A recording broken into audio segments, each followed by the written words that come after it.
नमस्कार।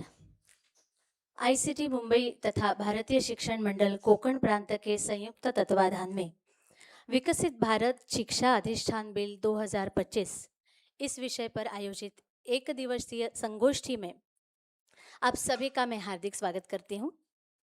शिक्षा में संपूर्ण भारतीयता लाने के उद्देश्य से भारतीय शिक्षण मंडल की स्थापना वर्ष 1969 में रामनवमी के शुभ दिन पर हुई थी।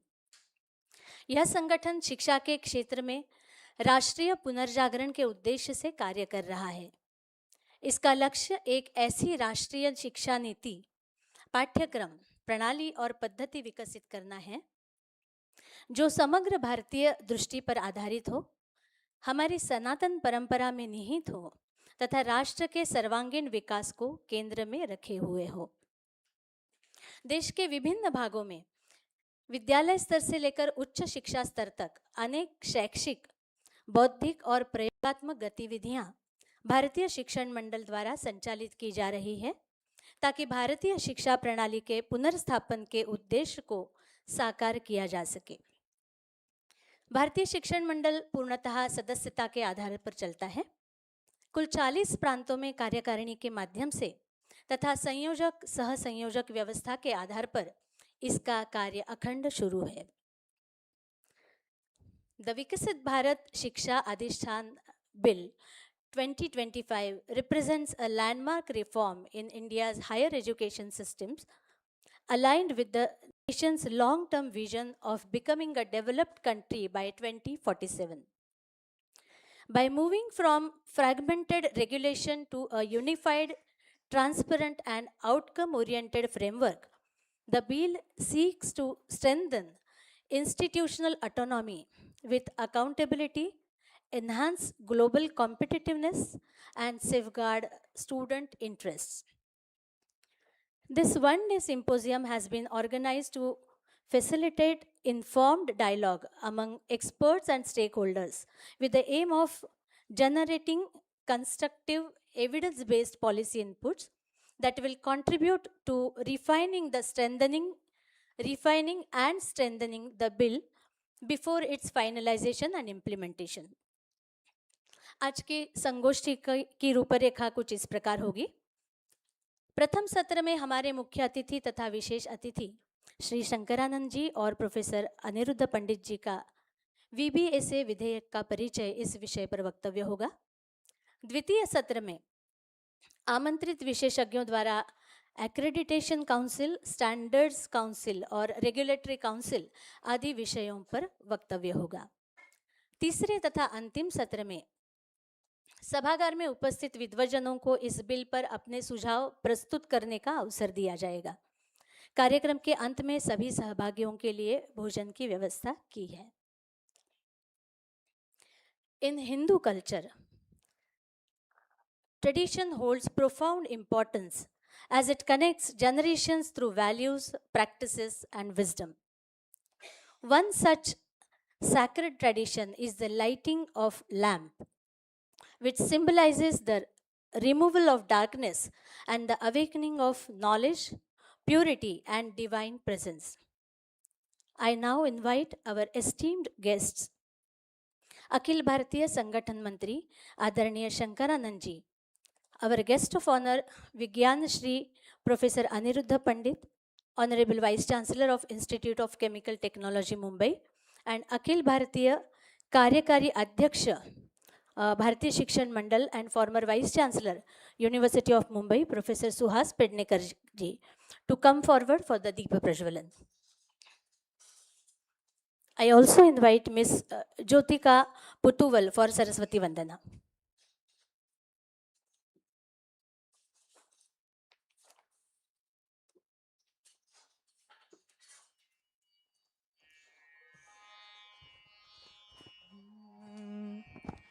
सरस्वती नमोस्तुते शारदे विद्याप्रदे सरस्वती नमोस्तुते शारदे विद्याप्रदे सरस्वती नमोस्तुते करधृतवीणा पुस्तक वरमणिमालालङ्कृत करधृतवीणा पुस्तक वरमणिमालालङ्कृत सारिमप तपमपद सपद सानिदपमरि सनिद सारिमप तपमपद सपद सानिदपमरि सनिद सरिमपद सरिमारि सनिद पदरि सनिद पमरि सरिमपद सरिमारि सनिद पदरि सनिद पमरि सरस्वती नमोस्तुते शारदे विद्याप्रदे नरहरिसुत विद्रिलाडित नवमणियुध कंपुगणे नरहरिसुत विद्रिलाडित नवमणियुध कंपुगणे सुरसेवित पदयुगणे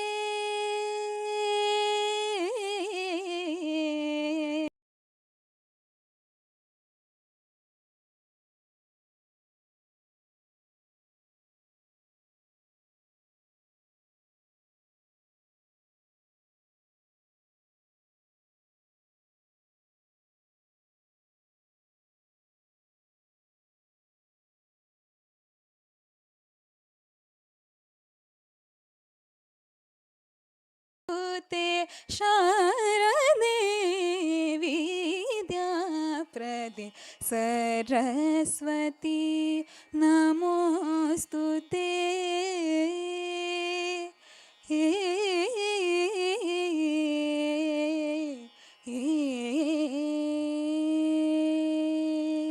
धन्यवाद.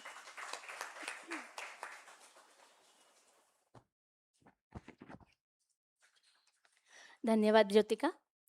किसी भी बैठक अथवा कार्यक्रम का आरंभ ध्येय श्लोक अथवा तथा ध्येय वाक्य से करने का भारतीय शिक्षण मंडल का परिपाठ है.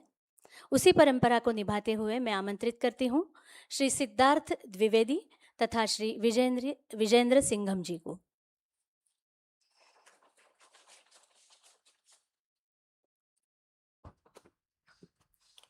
ध्येय श्लोक. तत्कर्म यन्न बन्धाय सा विद्याया विमुक्तये आयासाय परं कर्म विद्या अन्या शिल्पनैपुणम्. ओम.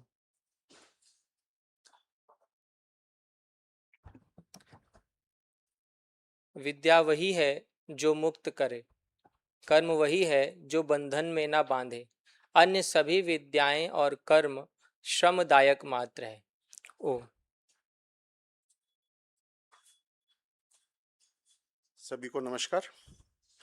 राष्ट्र पुनरुत्थान के लिए संपूर्ण शिक्षा नीति में पाठ्यक्रम तथा प्रविधि में भारतीयता को समाहित करने हेतु अनुसंधान, प्रबोधन, परीक्षण, प्रकाशन और संगठन करना भारतीय शिक्षण मंडल का ध्येय है.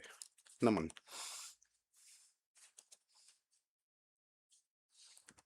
धन्यवाद सिद्धार्थ जी. धन्यवाद विजेंद्र जी. कार्यक्रम को आगे बढ़ाते हुए मैं आज के मुख्य अतिथि आदरणीय बी शंकरानंद जी के परिचय हेतु आमंत्रित करना चाहूंगी प्रोफेसर मीरा शंकर जी को.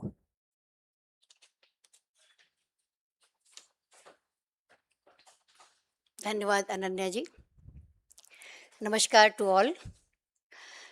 Indeed, I am honored and privileged to introduce our chief guest today, Shri V.R. Shankaranandji, who is Akhil Bharatiya Sangathan Mantri. Shri V.R. Shankaranandji, a bachelor engineering holder in electronics and electrical engineering.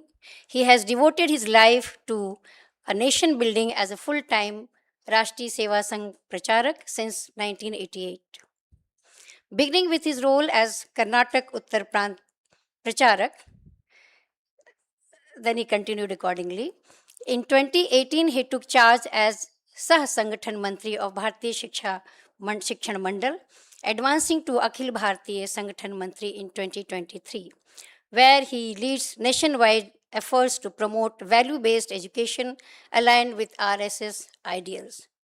Renowned as a profound thinker and vicharak, he offers insightful perspectives on critical issues related to nation building and serves as a champion of the Indian knowledge system, emphasizing its timeless wisdom in modern context.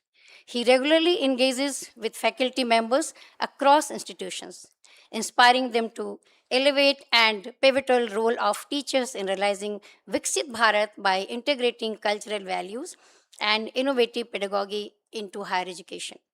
Now, I would like to request Professor Suhas Penekarji, who is the Akhil Bharatiya Executive President of Bharatiya Shikshan Mandal, to come on stage. He's already on the stage to felicitate Akhil Bharatiya Shikshan Mandal Mantri, Shri Shankaranandji.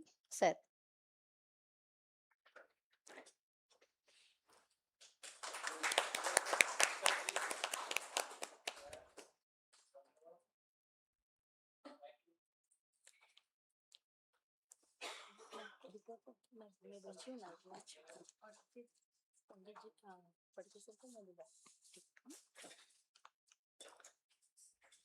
धन्यवाद sir.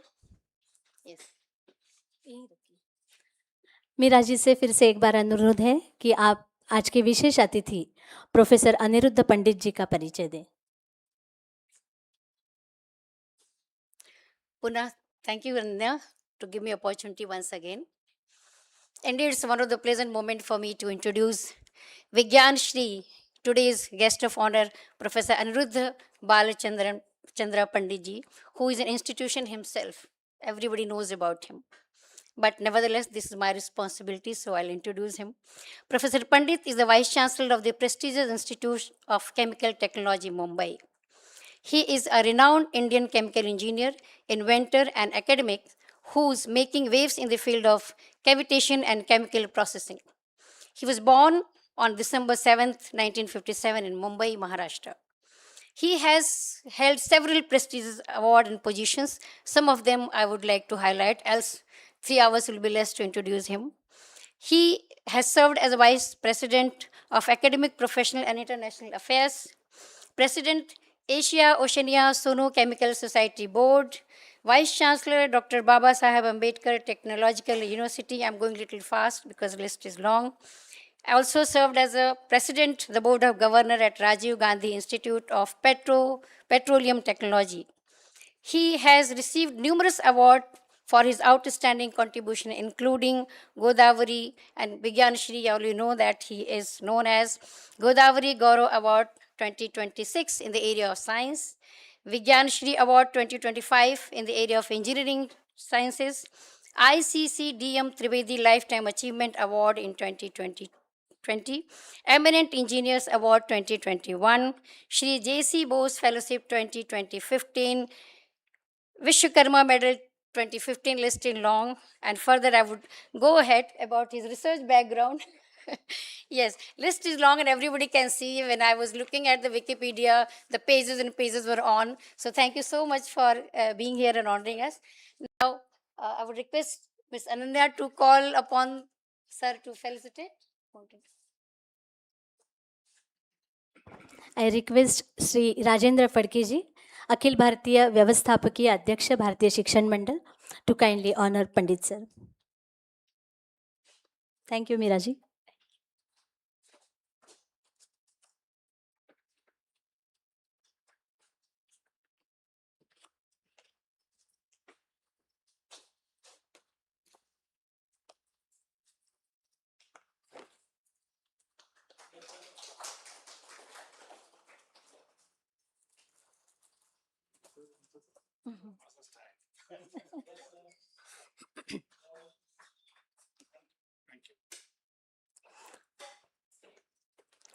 Thank you, Fadke sir. The keynote address is the guiding light of any seminar. It provides direction, inspiration, and clarity about the theme of any seminar for all the participants. Today, we are fortunate to have a distinguished speaker among us whose wisdom and experience will enrich this seminar. May I now invite Shri B.R. Shankaranandji to deliver the keynote address.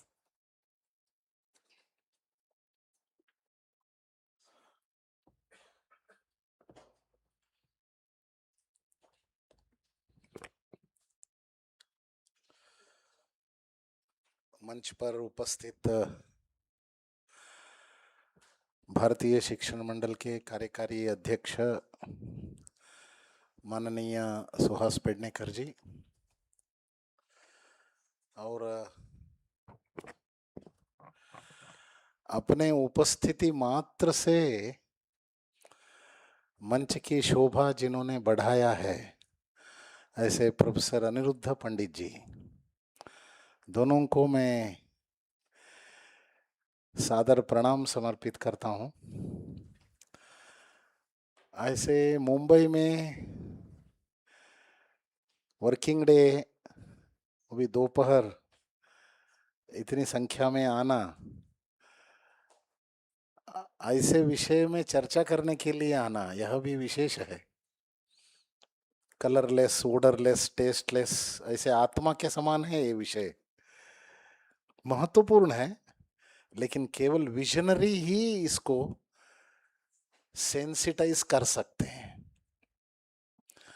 ऐसे विषय को लेकर चर्चा करने के लिए, सुझाव देने के लिए आए हुए सारे शिक्षाविद बंधु भगिनी, आप सभी लोगों को और भारतीय शिक्षण मंडल के वरिष्ठ कार्यकर्ता सभी को मेरा कोटि कोटि प्रणाम समर्पित करता हूं।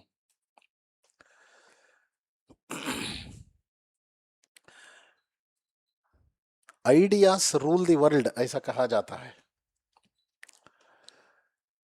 यानी विचार दुनिया में राज करता है। मनुष्य निमित्त मात्र होते हैं। मनुष्य के माध्यम से विचारों के आधार पर, नीतियों के आधार पर राज्य चलाया जाता है, शासन चलाया जाता है।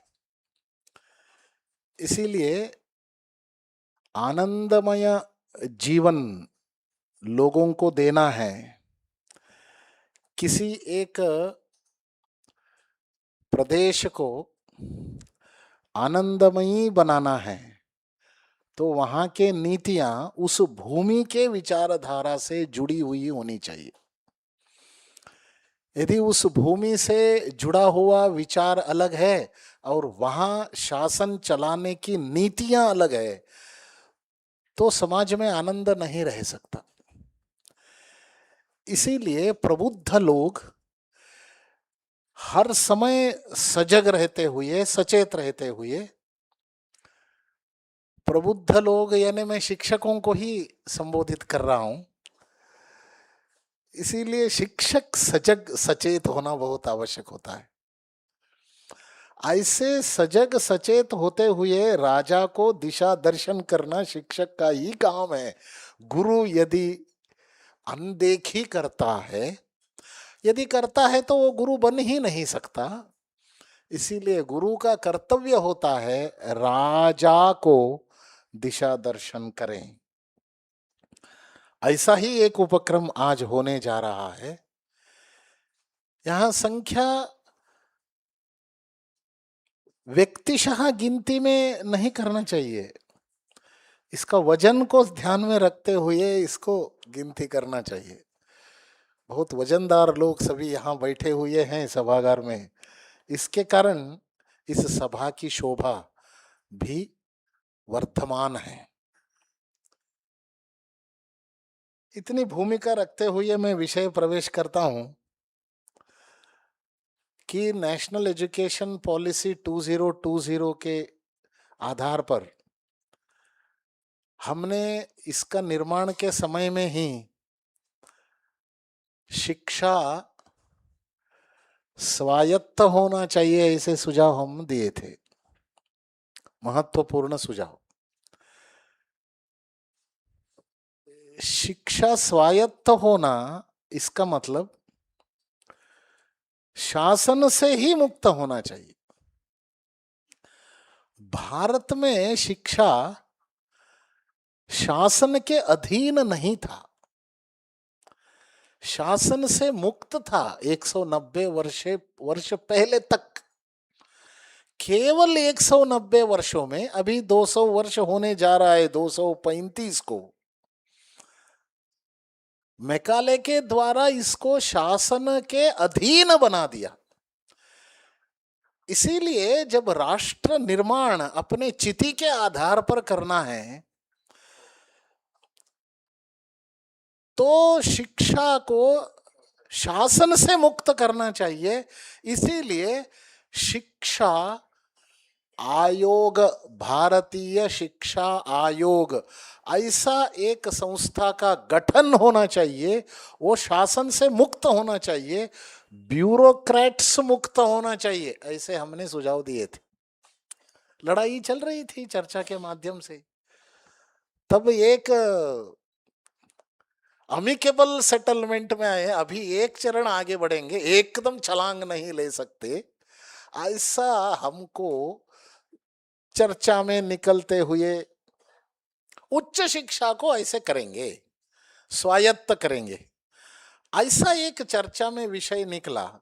जो पूर्ण शिक्षा को स्वायत्त करने से बजाय पहला चरण उच्च शिक्षा को स्वायत्त कर देंगे, ऐसा सोचते हुए है कि ऐसा एक संस्था गठित होना चाहिए, ऐसा निर्णय हुआ था।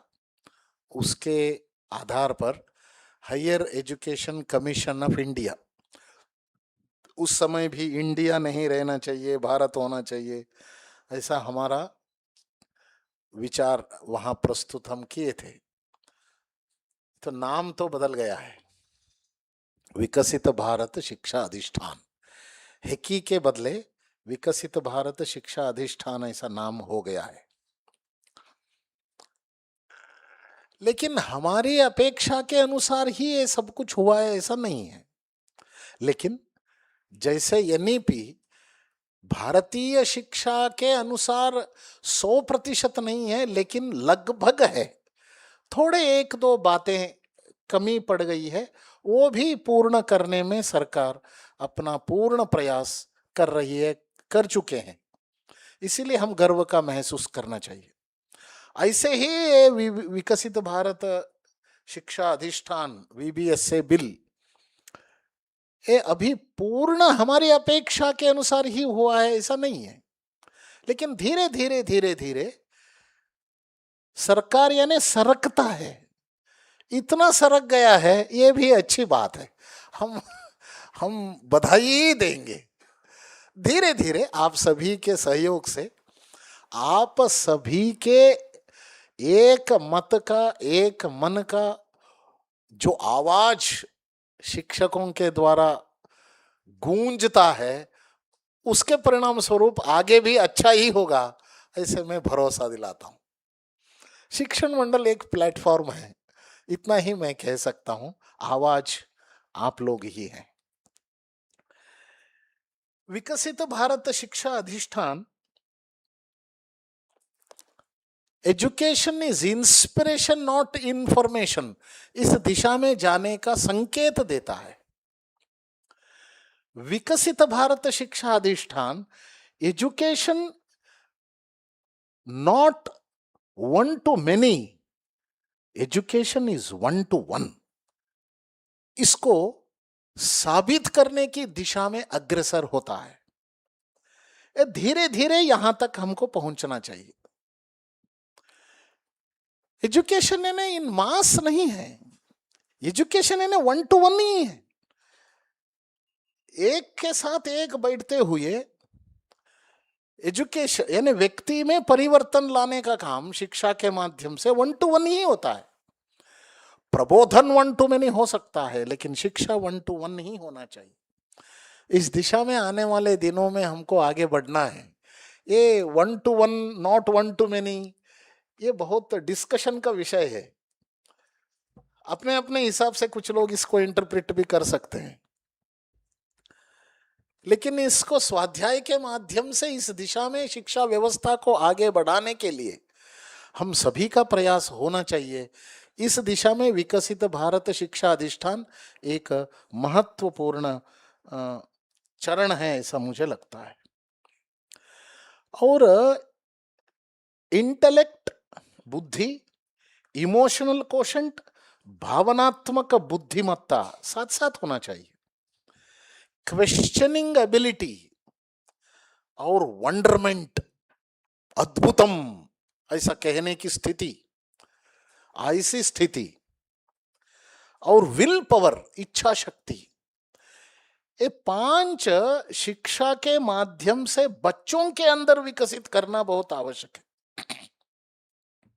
इस दिशा में आगे बढ़ने का संकेत राष्ट्रीय शिक्षा नीति VBSA के द्वारा हमको भरोसा देता है, इसीलिए यह सराहनीय है। इसमें एक ये अपेक्स बॉडी है, एक चेयरपर्सन रहेंगे, 12 मेंबर्स रहेंगे, 3 काउंसिल्स रहेंगे, एक एक काउंसिल में एक एक प्रेसिडेंट रहेंगे, एक सेक्रेटरी रहेंगे इस पूरे अपेक्स बॉडी को। ये अपेक्स बॉडी जो विकसित भारत शिक्षा अधिष्ठान का जो अपेक्स बॉडी होता है, उसमें 3 काउंसिल के प्रेसिडेंट रहेंगे, हायर एजुकेशन सेक्रेटरी रहेंगे, 5 एक्सपर्ट्स रहेंगे और 3 स्टेट रिप्रेजेंटेटिव्स रहेंगे। ऐसे एक चेयरपर्सन और 12 मेंबर्स रहेंगे। 3 काउंसिल में higher education regulatory council, national accreditation council और जनरल एजुकेशन काउंसिल, ऐसे 3 काउंसिल्स रहेंगे। पहला काउंसिल में regulation, entry and exit and governance देखा जाएगा। एक्रेडिटेशन काउंसिल में क्वालिटी चेक रहेगा, एक्रेडिटेशन रहेगा, थर्ड पार्टी असेसमेंट भी रहेगा। जनरल एजुकेशन काउंसिल में स्टैंडर्ड सेटिंग रहेगा, आउटकम्स आधारित रैंकिंग भी रहेगा और क्रेडिट फ्रेमवर्क को पालन करने के लिए चेक्स एंड बैलेंस रहेंगे।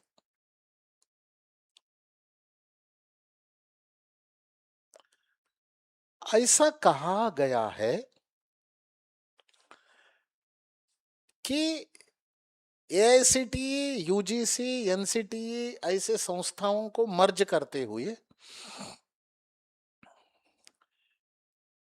एक विंडो सॉल्यूशन ऐसा हो जाएगा। अलग अलग जगह जाके काम करने से बजाय एक ही जगह सभी काम पूरा हो जाएगा, यूनिफाइड सिस्टम आ जाएगा। Unified digital portal for approvals and monitoring, minimization of human interface, सभी डिजिटलाइजेशन करेंगे, ह्यूमन इंटरफेस कम रहेगा और पब्लिक डिस्क्लोजर्स रहेंगे। चुपके नहीं कर सकते, संस्थान चला नहीं सकते अभी। फाइनेंशियल पोजीशंस हो, एकेडमिक एक्टिविटीज हो और सरकार को देने का जो डाटा होता है, जानकारी, वो हो, ये सभी पोर्टल पर अपलोड करना चाहिए ताकि किसी संस्था की गुणवत्ता को समझने के लिए एक छात्र हो या एक पब्लिक कोई भी हो, वो उस पोर्टल के द्वारा संस्थान की गुणवत्ता आकलन कर सकते हैं।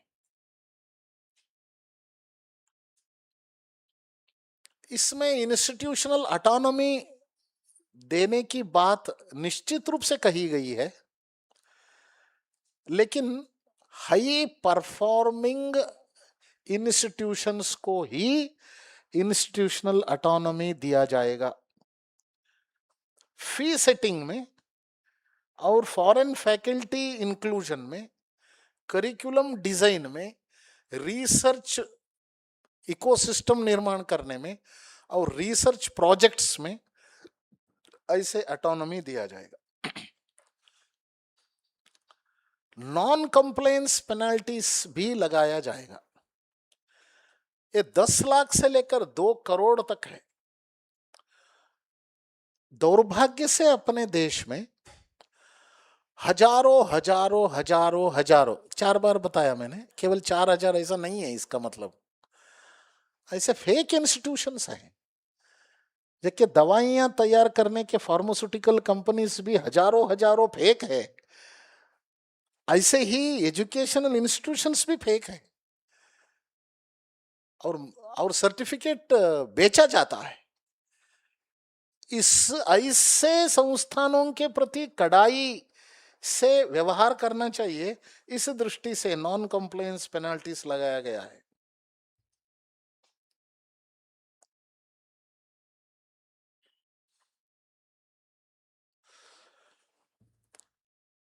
इस बिल के कारण पूरे हायर एजुकेशन का जो सिनेरियो है वो बदलने वाला है। वर्ल्ड क्लास क्वालिटी को पहुंचने का प्रयास इस बिल के माध्यम से होगा। कैसे होगा? It eliminates the dominance of overlapping mandates of UGC, AICT and NCT. Unified environment will be created. Transparency रहेगी. The whole system will shift from episodic inspections to continuous public disclosure. Mandates real-time reporting of financial and academic data.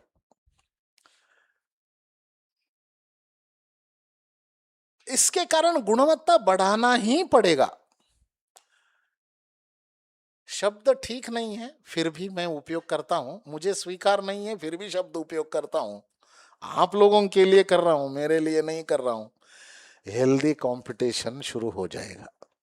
वैसे देखा जाए तो competition ही गलत है। Healthy competition वो भी शब्द ठीक नहीं है। We don't compete with anybody, we should compete with ourselves. लेकिन ऐसे कंपटीशन, हेल्दी कंपटीशन, ऐसा हेल्दी शब्द का उपयोग अभी हो रहा है, उससे भी बाहर आना चाहिए हमको। ऐसा हो जाएगा। Accreditation moves beyond infrastructure inputs to focus on learning outcomes. अभी क्रेडिट दिया जाता था according to the basis, on the basis of presence credit दिया जाता था। ये बहुत गलत है।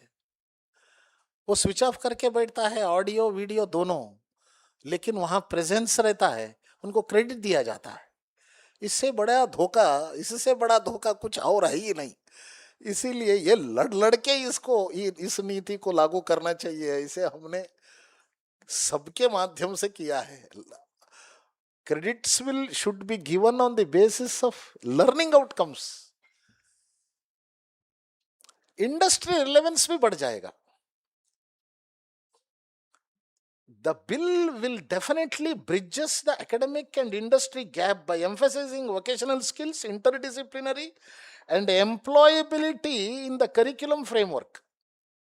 इंडस्ट्री को जिस प्रकार चाहिए उस प्रकार का करिकुलम निर्माण करने के लिए शिक्षा संस्थानों को प्रेरित किया जाएगा।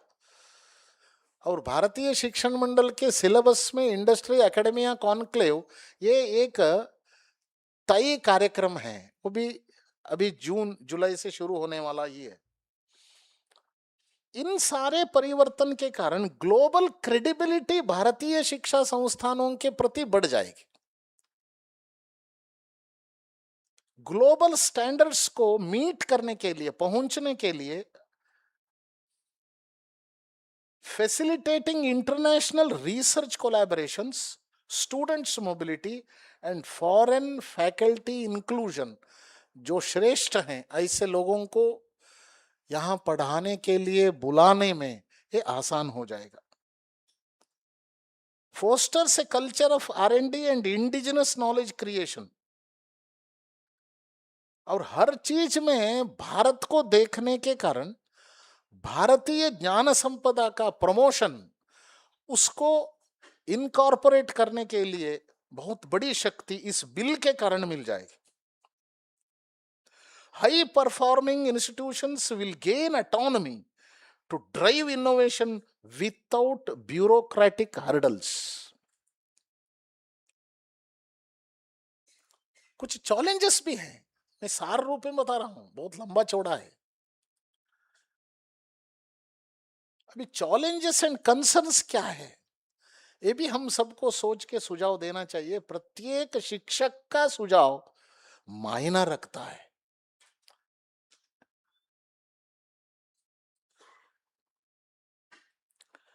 इसमें सेंट्रलाइज्ड रिस्क कुछ है.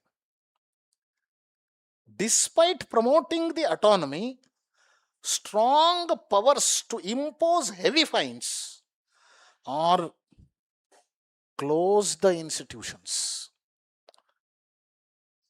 ऐसा होने के कारण छोटे जो संस्थान है उसको इससे बचाना कैसे? फेक है तो वो बंद होना चाहिए. फेक नहीं है, छोटे मोटे गलतियां किए हैं, ऐसे संस्थानों को बताने के लिए कुछ आउटलेट भी होना चाहिए. गवर्नेंस बैलेंस, इतना बड़ा देश को केवल 12 मेंबर्स का एक कमीशन कैसे रिप्रेजेंट कर सकता है? स्टेट यूनिवर्सिटीज की संख्या बहुत बड़ी है. बड़ी यानी कुल सेंट्रल इंपॉर्टेंस के इंस्टीट्यूशंस ऑफ नेशनल इंपॉर्टेंस और सेंट्रल इंस्टीट्यूट्स के 150 तक है. कुल मिलाकर यूनिवर्सिटीज 1400 है. ऐसा होते हुए भी केवल 3 लोग स्टेट रिप्रेजेंटेटिव्स रहेंगे तो कैसे संभालना संभव है?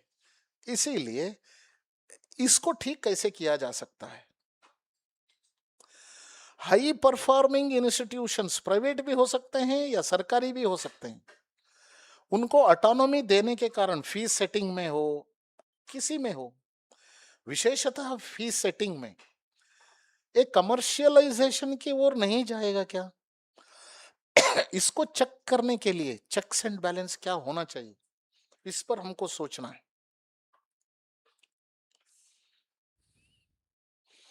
और ये यूजीसी, एनसीटी और एआईसीटी को मर्ज करने की प्रक्रिया क्या है, इसके बारे में बताया नहीं है. और वो कितने समय में हो जाएगा, ये भी लंबा खींच जाएगा, 4-5 वर्ष सरकते सरकते सरकते सरकते क्या होगा? हालत बहुत खराब हो जाएगा हायर एजुकेशन सिस्टम का. इसीलिए हमको बहुत इसको सोच के सुझाव देना है.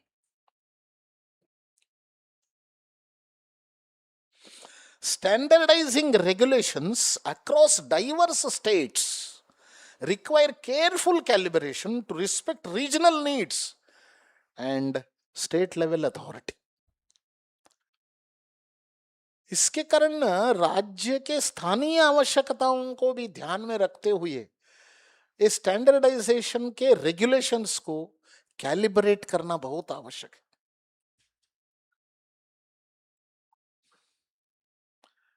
ये जो कॉम्प्लायंस पेनाल्टी है, इससे छोटे इंस्टीट्यूशन को कैसे बचाव करना संभव है, इसके बारे में भी हमको सोचना चाहिए.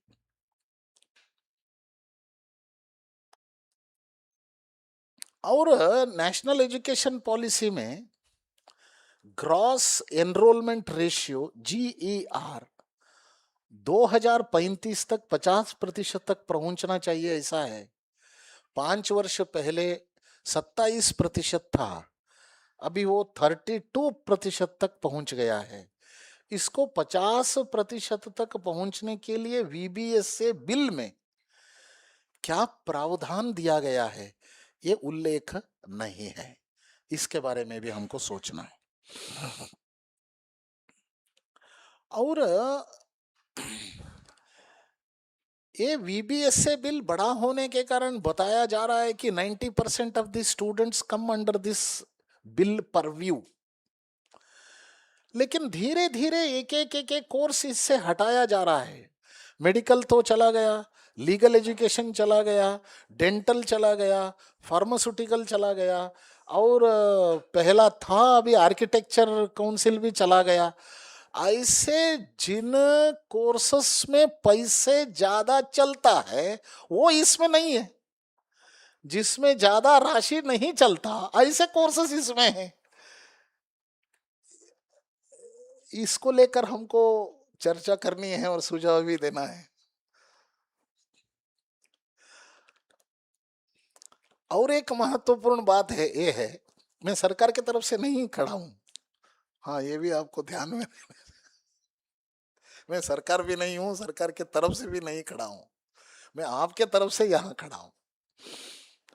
और पहले क्या था, फंडिंग भी फोर्थ वर्टिकल के रूप में रहना चाहिए ऐसा तय हुआ था, बीच में वो छूट गया। फंडिंग अभी इस काउंसिल में है ही नहीं, है ही नहीं तो ठीक है, फंडिंग नहीं है तो भी हम स्वीकार कर सकते हैं, लेकिन फंडिंग किसको देना, कितना देना, ये शिक्षक तय करना चाहिए, यानी यहाँ के कमीशन के प्रेसिडेंट तय करना चाहिए। भले ही आप दे दीजिए, आपके पास ही चाबी रखिए, लेकिन किसको देना, कितना देना, ये कम से कम शिक्षक के हाथ में अधिकार दे दीजिए। ये हमारा रोल होना चाहिए, ये सुझाव होना चाहिए, ऐसा मेरा आपको प्रेरणा में दे रहा हूं। ऐसे सभी महत्वपूर्ण काउंसिल्स इससे बाहर हो जाने के बाद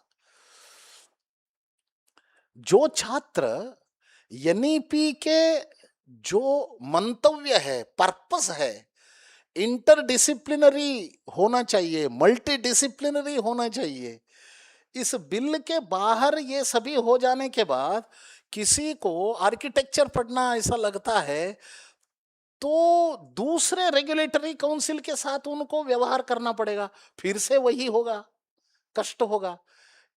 interdisciplinary with in the purview of the VBSA bill ऐसा हो जाएगा क्या?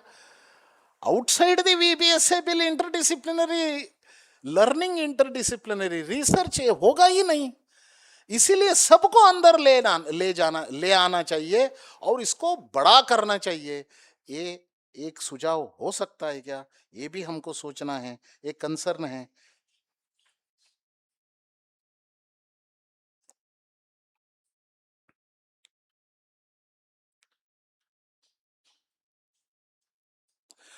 ये 3 काउंसिल के लिए स्पेसिफिक रेगुलेशंस तय करना बहुत आवश्यक है। ये वन डे जो सिंपोजियम आयोजन किए हैं, आज ही आपको सुझाव देना है ऐसा नहीं है। आप एक सप्ताह समय लीजिए, इसका अध्ययन करिए। पूरा अध्ययन आप कर नहीं सकते, कम से कम एक काउंसिल का अध्ययन करिए, उसमें आपको जो लगता है वो दे दीजिए। लेकिन इसमें specific regulations for the 3 councils are not defined, उसको डिफाइन करना पड़ेगा। और इसमें यह भी लिखा गया है, कमीशन का मीटिंग तय करते समय तिथि, स्थान और समय तय करते समय सरकार से अनुमति लेना चाहिए, ऐसा लिखा गया है। अरे एक मीटिंग भी तय नहीं कर सकते बिना पूछे, ऐसा नहीं होना चाहिए, ऐसा लिखा है। ये ट्रांजिशन पीरियड का रोड मैप भी बनाना चाहिए, यूजीसी, एआईसीटीई और एनसीटीई का ये मर्जिंग का ट्रांजिशन रोड मैप ये बनाना चाहिए, नहीं तो ये लंबा खींचेगा। और एक्रेडिटेशन देते समय जो स्टैंडर्ड्स सेट करते हैं, उस स्टैंडर्ड को पहुंचने के लिए कैपेसिटी बिल्डिंग क्या करेंगे आप, इसको इसमें उल्लेख नहीं किया गया है। अरे कैपेसिटी बिल्डिंग का अधिकार तो रखिए, केवल आप अच्छे नहीं है ऐसे बोलने से नहीं चलेगा। बेटा तू अच्छा नहीं है, अरे अच्छा बनने के लिए क्या करना पड़ेगा ये तो बताओ। इसीलिए कैपेसिटी बिल्डिंग का भी कुछ होना चाहिए इसमें।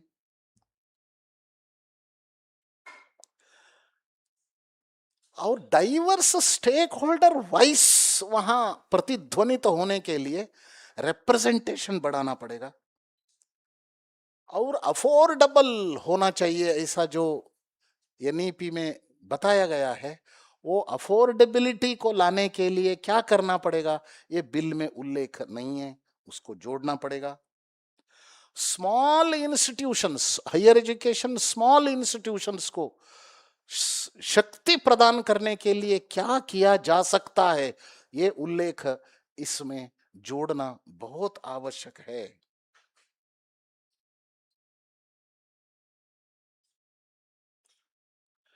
और ऐसे शिक्षा संस्थानों में preparing digital systems for mandatory disclosures, इसको भी बनाना है, सभी इंस्टीट्यूशंस में नहीं है।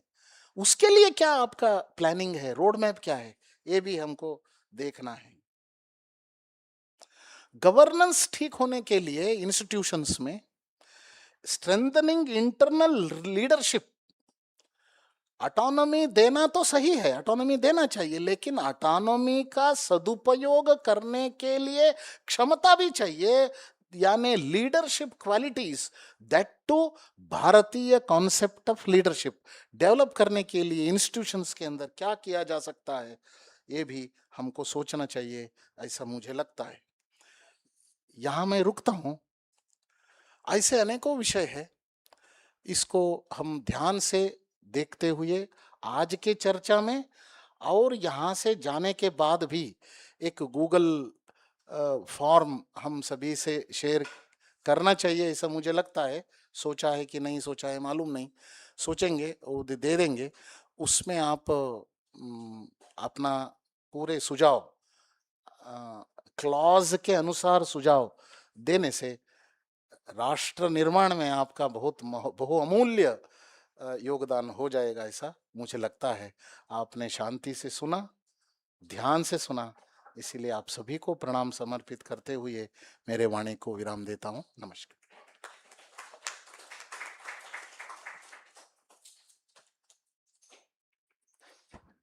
धन्यवाद सर। आपके इस सारगर्भित बीज भाषण ने इस संगोष्ठी में आगे होने वाली सार्थक चर्चाओं की दिशा निर्धारित की है। इसी विषय को आगे बढ़ाने हेतु मार्गदर्शन के लिए अब मैं आमंत्रित करती हूँ आज के विशेष अतिथि प्रोफेसर अनिरुद्ध पंडित जी को।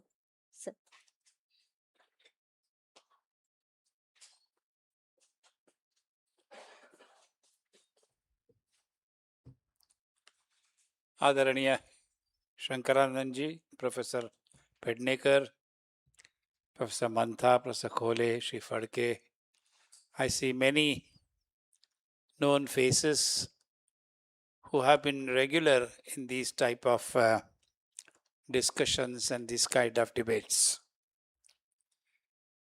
What Shankaranand ji said was about the basic structure of the bill and how it is to be linked with NEP.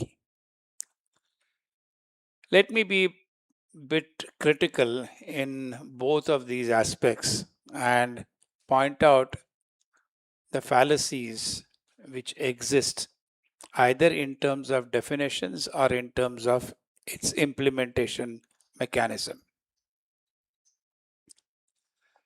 While deciding NEP, student is considered at the center, which is extremely good. Everything is defined in terms of ease for the student. But the people who are giving that knowledge to the student in terms of teachers, in terms of their efforts, is not well defined. Their changing role in terms of the teaching which is going to be required is not defined, only defined in terms of what and how they are supposed to teach. Please try to understand that people of our age who have gone through a variety of assessment patterns, from very descriptive examinations, then to pinpoint yes-no questions, and you have seen the effect of that in terms of losing the conversational ability and people follow the WhatsApp language or an English which cannot be considered really as a language, it has its own language. One other thing which again NEP doesn't define for institutes like well-performing institutes at Shankaranandanji pointed out, what is a well-performing institute? Now this definition itself is also vague, equally vague to the quality education. How do you define quality? Do you define quality in terms of number of publications? If that was the case, then India, in terms of more than significant quantity of publications in the world publication scenario, should have gone far ahead. But no, we still remain very low in terms of innovation index. We remain still very low in terms of translation of that knowledge which we publish in the journals and publications. So that has not been addressed.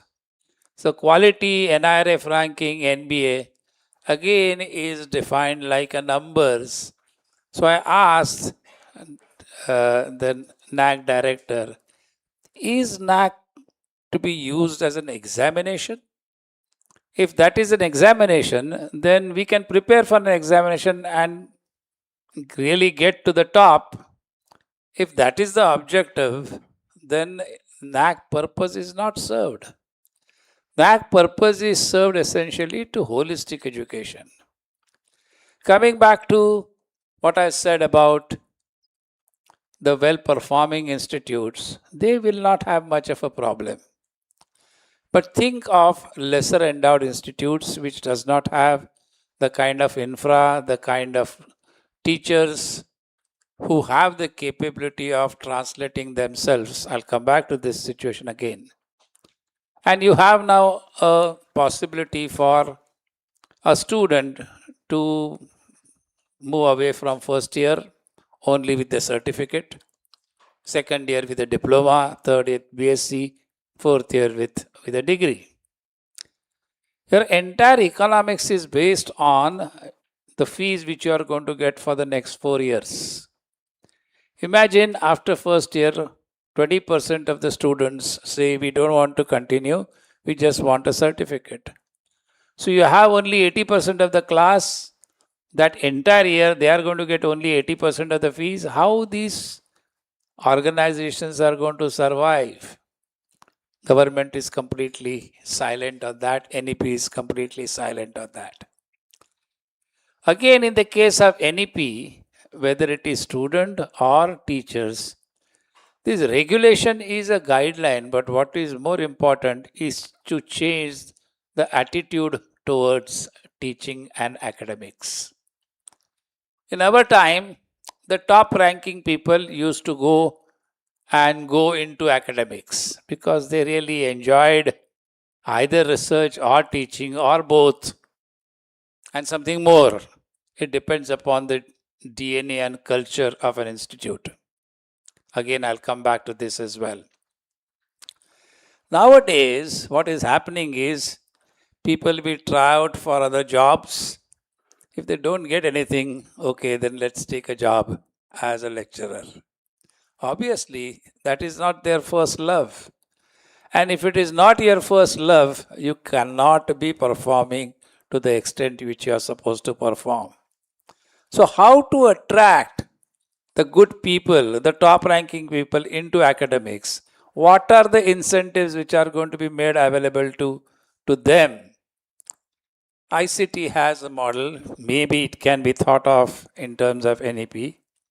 ICT says that you are exceptional. I know you can get a good job outside, get excellent job and earn 2 times, 3 times the salary which you are going to get as an academic here. We guarantee you come and join ICT and within 1 year, we will find industrial consultancies which will be equal or more than equal to what salaries which you will get. For the past 4 years, ICT charges or takes 1/3 of your consultancy amount, you have to give it to ICT, and 2/3 amount you are allowed to keep. There have been at least 20 faculties in ICT which, through their 1/3 amount, is more than paying double their salaries back to ICT.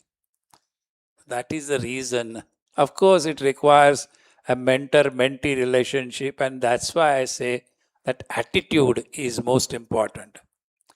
If you are entering into an academic should enter into 4 basic objectives which he or she is expected to do.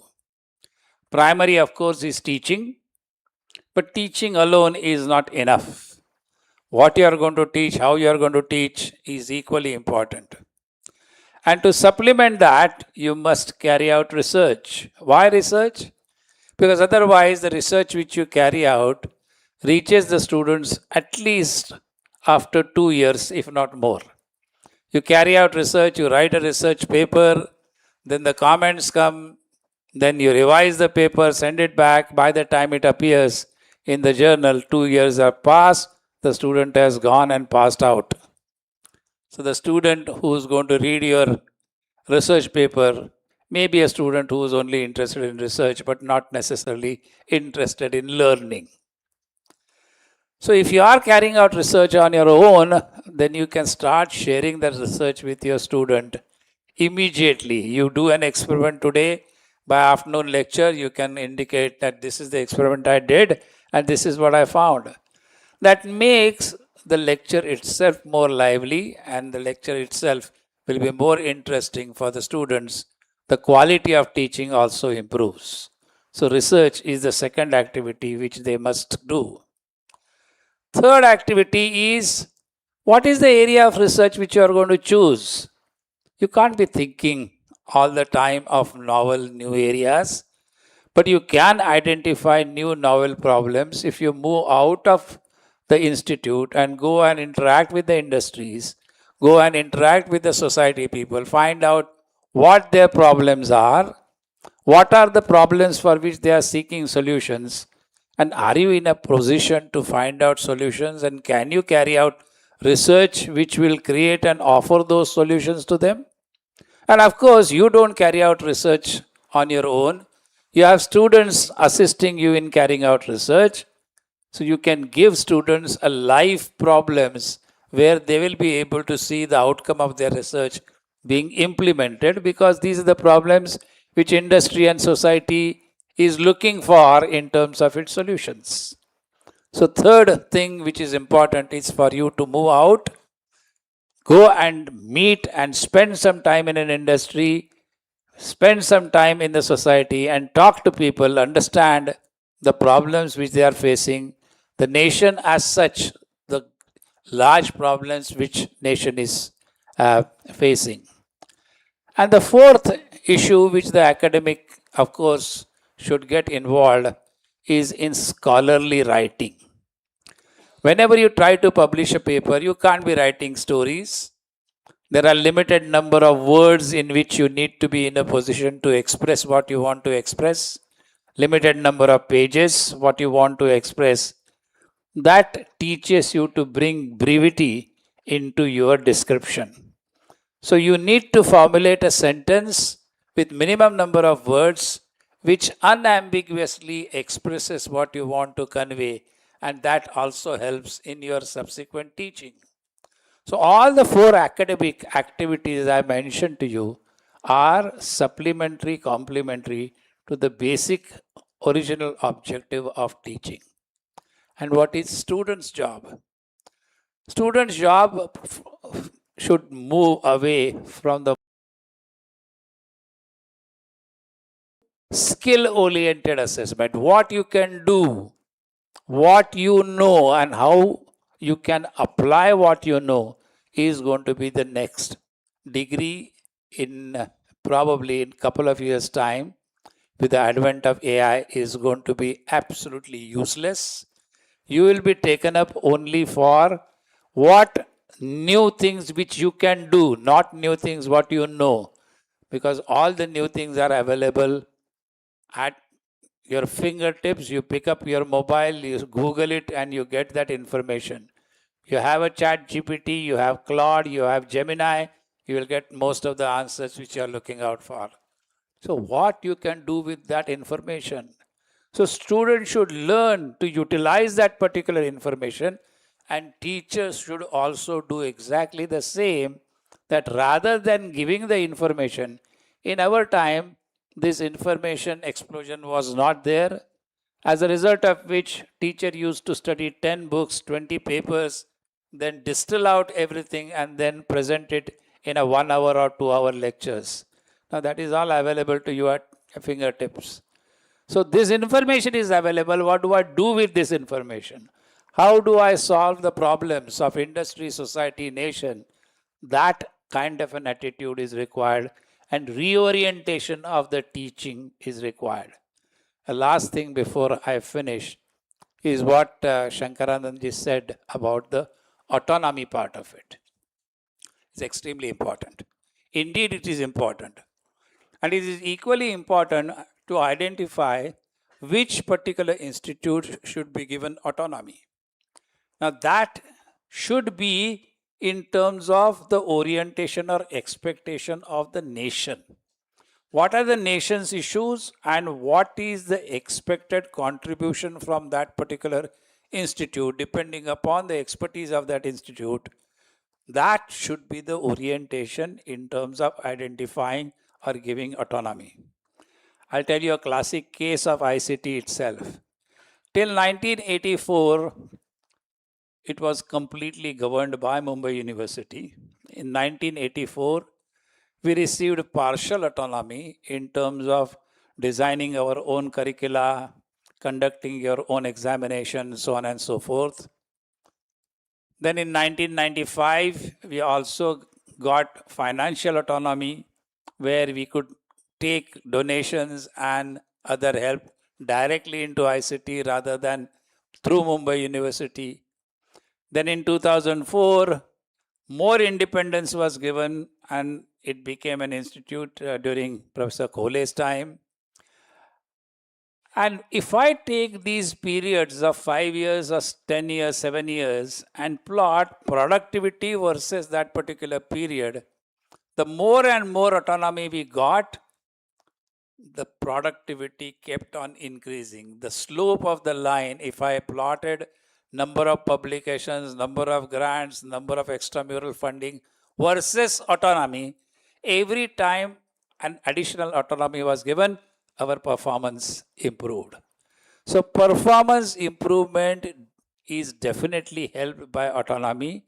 Otherwise, it does become extremely bureaucratic, as was said by Shankaranandji. So, having debates and discussion about Adhishthan, Viksit Bharat Adhishthan by Shiksha Mandali, it's an extremely important platform in which all these activities need to be debated. They need to be formulated in a proper way, and we need to convey that these issues it's not just a proof correction of the bill. It is essentially questioning the basic philosophy as well as the formation of thinking behind the formation of bill itself. And that is what we should be focusing on during such debates and discussions. And I'm sure we will get to it, because a collective thinking is always much better than individual thinking, let it be from only 12-man committee, as he pointed out. Thank you very much for very patiently listening to me, and thank you for giving me an opportunity to express my views. Thank you.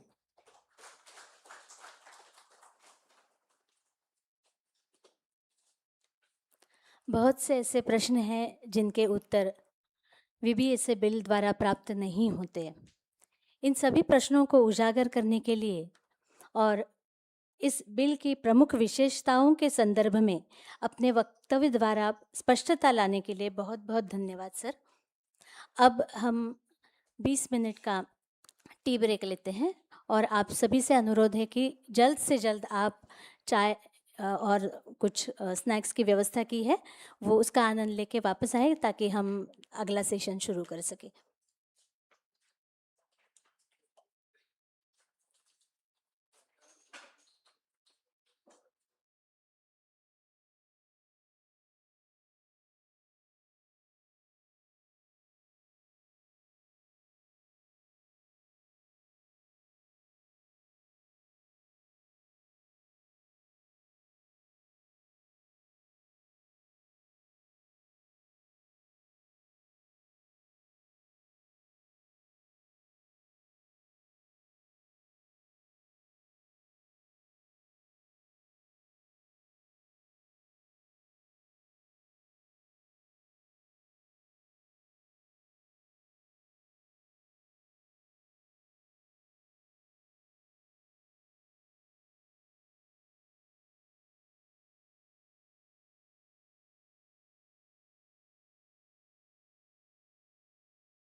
नमस्कार। संगोष्ठी के द्वितीय सत्र में आप सभी का पुनश्च स्वागत। वही सूचना एक बार फिर से देने जा रही हूँ। आपके सभी के mobile phones either switch off कीजिए या साइलेंट मोड पे या फ्लाइट मोड पे रखिए। इस सत्र में विशेषज्ञों द्वारा 3 महत्वपूर्ण व्याख्यानों का आयोजन किया गया है, जो भारतीय शिक्षा व्यवस्था के भावी ढांचे की अक्रेडिटेशन काउंसिल, विकसित भारत शिक्षा गुणवत्ता परिषद, स्टैंडर्ड्स काउंसिल, विकसित भारत शिक्षा मानक परिषद और रेगुलेटरी काउंसिल, विकसित भारत शिक्षा विनियमन परिषद, इन प्रमुख परिषदों पर केंद्रित होंगे। यह संपूर्ण सत्र व्याख्यान के रूप में आयोजित किया गया है, अतः सभी प्रतिभागियों से विनम्र अनुरोध है कि वे अपने प्रश्न और सुझाव अगले सत्र के लिए सुरक्षित रखें, जहां विशेष रूप से 45 मिनट का समय संवाद, सुझाव और विचार विनिमय हेतु निर्धारित किया गया है। इन तीनों व्याख्यानों के माध्यम से गुणवत्ता आश्वासन, मानक निर्धारण और विनियमन की रूपरेखा पर समग्र दृष्टि प्राप्त होगी, जो भारतीय शिक्षा के भविष्य के लिए अत्यंत महत्वपूर्ण है।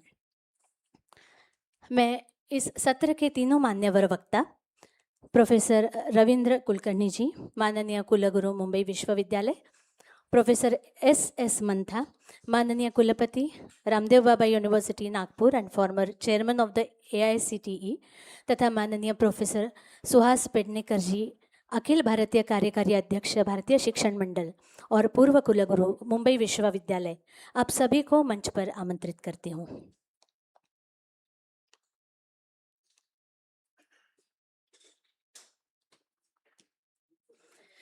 I now invite Dr. Jitendra Mahajan to introduce Professor Kulkarni sir.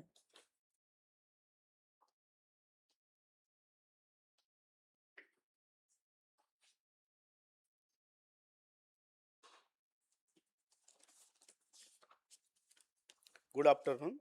Myself, Dr. Jitendra Mahajan, Professor Kirti College Dadar, respected dignitaries and delegates from different institutions.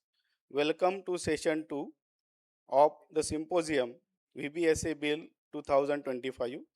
Overview on Accreditation Council Viksit Bharat Shiksha Gunvatta Parishad.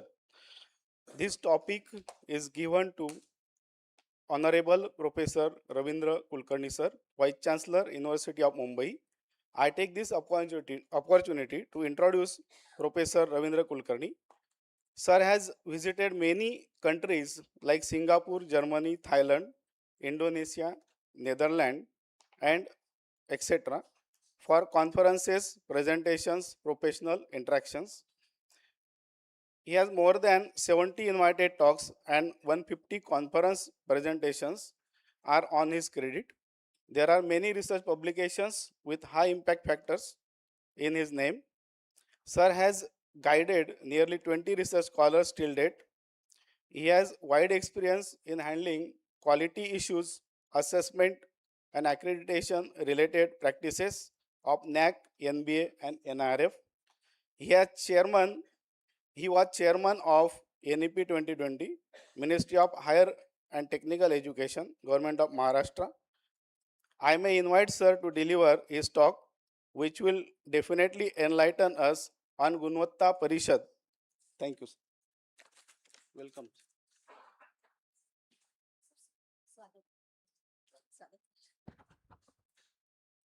We request Professor Bhagwan Jogi sir, Registrar ICT, Mumbai, to felicitate the guest.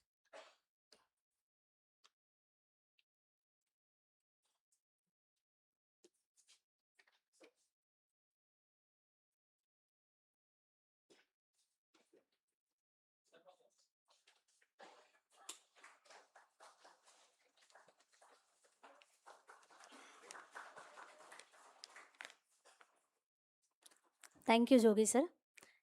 It is my privilege to invite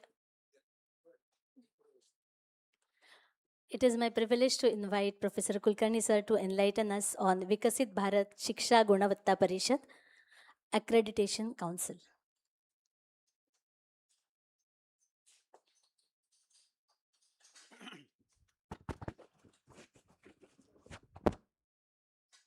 So, Honorable Pednikar sir, my previous Vice Chancellor under whom I have worked as a Pro Vice Chancellor, Professor Mantha, former Chairman AICT and currently Chancellor at Ramdev Baba Engineering University at Nagpur, my mentor Professor Khole sir, former Vice Chancellor University of Mumbai, and all my dear faculty members representing different institutions.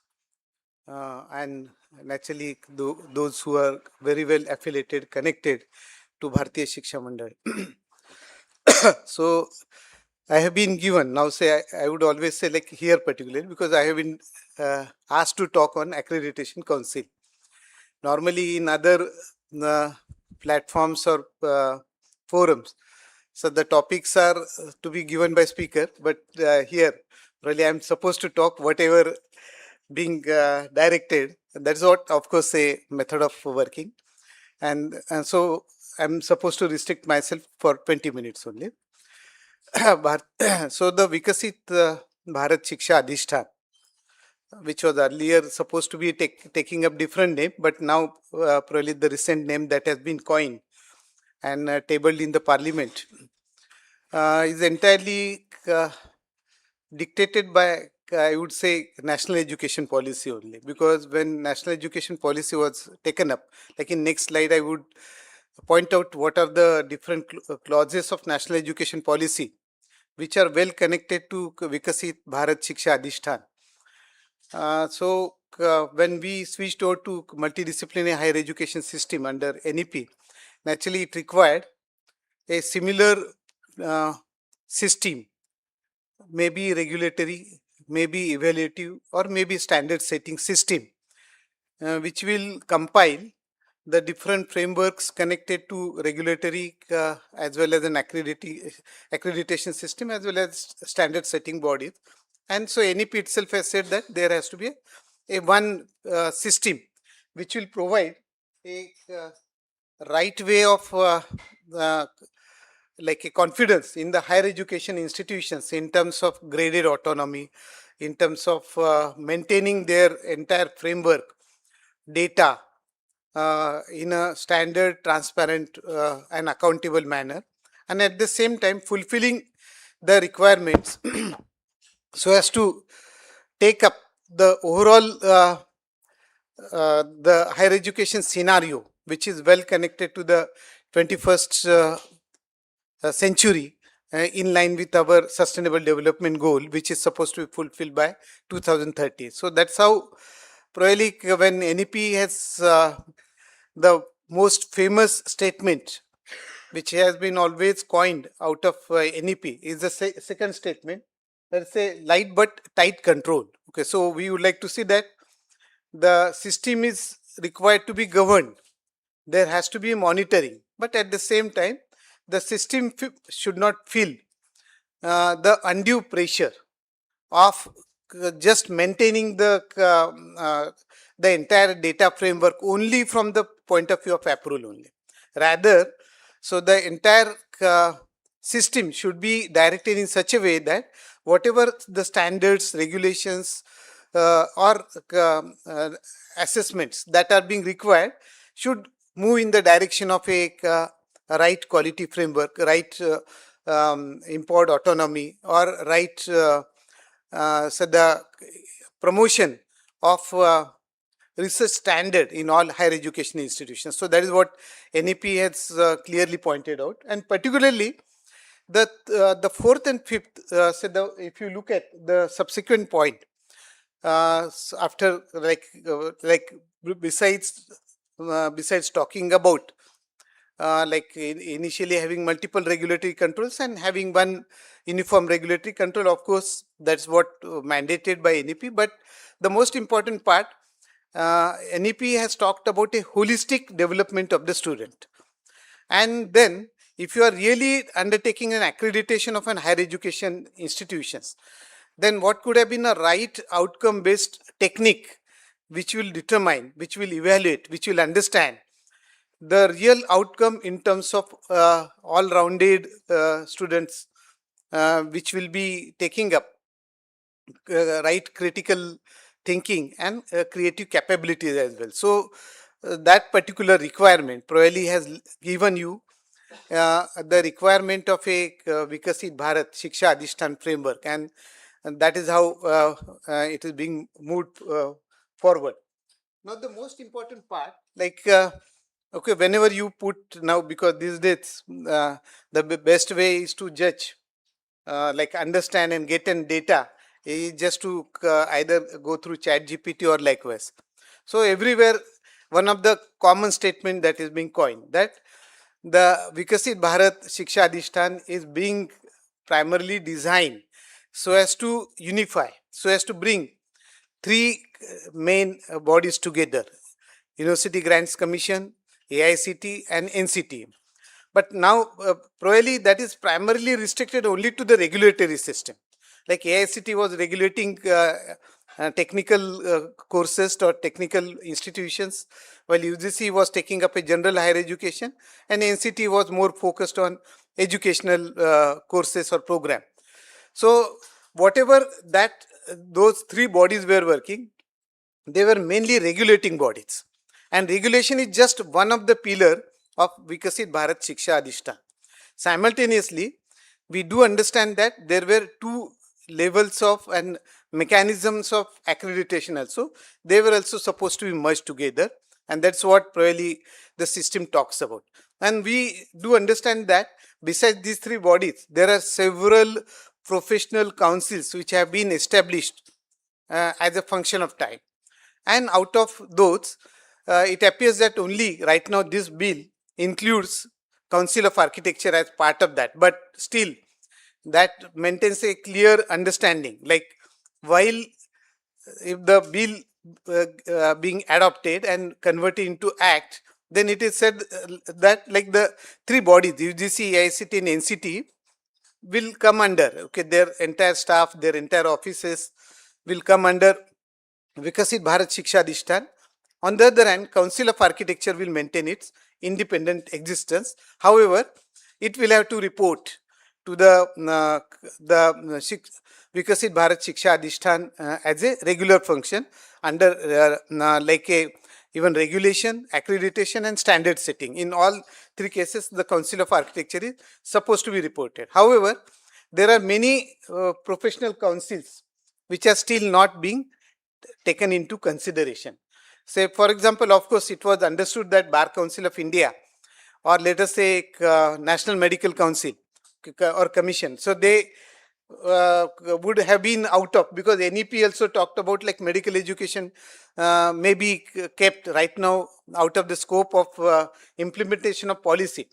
But at least for law, there has been one para under National Education Policy, but still Bar Council of India maintains that they are not under the purview of NEP, and similarly they are not under the purview of Viksit Bharat Shiksha Adhishthan. But the bill clearly mentions whenever required under regulation, accreditation or standard setting. So these professional councils will be invited so as to present their views, and decisions would be taken up there. So the consultation with all remaining professional councils, like whether it is dental council, medical council or homeopathy, or whether you talk about a Indian healthcare system, or Indian or say the one which is connected with psychology, particularly Rehabilitation Council of India, and of course Pharmacy Council of India itself. Probably in my opinion, because we are supposed to give recommendations to the Joint Parliamentary Committee which is undertaking the entire discussion. So one of the key, like keeping Pharmacy Council of India out of Viksit Bharat Adhishthan, Shiksha Adhishthan is probably not a right thing, and that probably there are some pharmacy representatives, I hope, in the audience, and they must have realized that just by keeping Pharmacy Council of India out of NEP context and only engineering under NEP, so there has been a huge loss to the pharmacy courses, pharmacy program, and that is what we are realizing right now. In fact, Shankaranandanji is taking probably the most like he has taken up it as a topmost priority so that the pharmacy will take up NEP design of curriculum in a shortest possible period of time. So Pharmacy Council of India, probably there appears to be no reason why Pharmacy Council of India has been kept out of it. So that's probably one recommendation which we need to think about. And of course, this, although like initially National Education Policy have talked about even the fourth pillar, but the fourth pillar has been kept aside in the form of fund like supporting system, okay, where you have an Anusandhan National Research Foundation. Now that has been a separate pillar, it's not being included here. So we have three different pillars which are supposed to work independently, and I'm supposed to speak mainly on Accreditation Council. But before we speak on Accreditation Council, I will just take it to the last slide first, and then probably we'll come back on discussion on Accreditation Council. The very first statement, okay, which is mentioned under regulation system, regulatory council, that what it says, and it is completely aligned with NEP. What it says, because NEP has always advocated the conversion of so many 60,000 institutions into a 15,000 multidisciplinary higher education institutions having minimum enrollment of 3,000. Okay, that is what it has said at multiple points through different different systems that have been taken up, either a UGC guideline on a multidisciplinary higher education institution, or UGC guideline on national credit framework, or national higher education qualification framework. Everywhere it has talked about multidisciplinary higher education system. So that's one part. Now how to move towards multidisciplinary higher education system? What it says, every higher education institution should participate in the accreditation part. Okay, so although it is connected to regulatory, but so the specific norm with which regulatory council will work as a first point is to see that every HEI will accredited, and so those which are accredited, depending upon the kind of grading which they will receive, they would be converted into a graded autonomous structure, so that in the last part, okay, so that is what NEP has talked about, level 1, level 2, level 3. So we would be in a position to switch over to that system by 2035, which is what NEP has already talked about. So regulatory council has clearly envisioned to support accreditation council so that every HEI would have been accredited. Now the most important issue, right, like in Maharashtra, when government of Maharashtra has taken up a decision of mandatory accreditation for every higher education institution, and then every university was asked to monitor, and then so subsequently it was communicated to NAC also that we are now expecting every higher education institutions to be accredited at any cost. But it was very clear that the NAC did not have that much like a support system which will facilitate the accreditation of all higher education institutions. So in spite of going for a mandatory like accreditation course by government of Maharashtra, in spite of that, that could not succeed very well. We are still monitoring. And then probably prior to accreditation council, what is the current system that we have two different accreditation council. That is how I have said it's not just merger of UGC, AICT and NCT. It is even merger of two different accreditation bodies, one based in Bangalore and second based in Delhi. And both of them were functioning independently. So NAC was taking up accreditation of all higher education institutions. In fact, over the period, it has expanded its objective of undertaking accreditation even to the medical colleges, medical institutions as well. And which naturally talks about institutional accreditation, while NBA, which was set up, now NAC is still a functional body working under autonomous body, of course, but working under UGC. So the UGC chairman is the chairman of the overall UGC governing council board. So UGC, NAC is an say autonomous body working under UGC. On the other hand, initially NBA was constituted through AICT Act, but by 2013, it's maintained its independent status, getting complete freedom from the AICT itself. Now, probably the NBA was working mainly for program, and the engineering institutions, pharmacy, architecture, management, hotel and catering management institutions were supposed to accredit their program, and that naturally carried very high value because those engineers working abroad required to have a degree from a NBA accredited program. So that was a like a requirement which many like overseas placement institutions have talked about. NBA as well as NAC were functioning in an independent manner, and that is how, just like for a higher education institution, if they are running BA, BCom, BSc, they would look towards UGC, and if they are running BBA, then they would be looking towards AICT. So two different regulating bodies.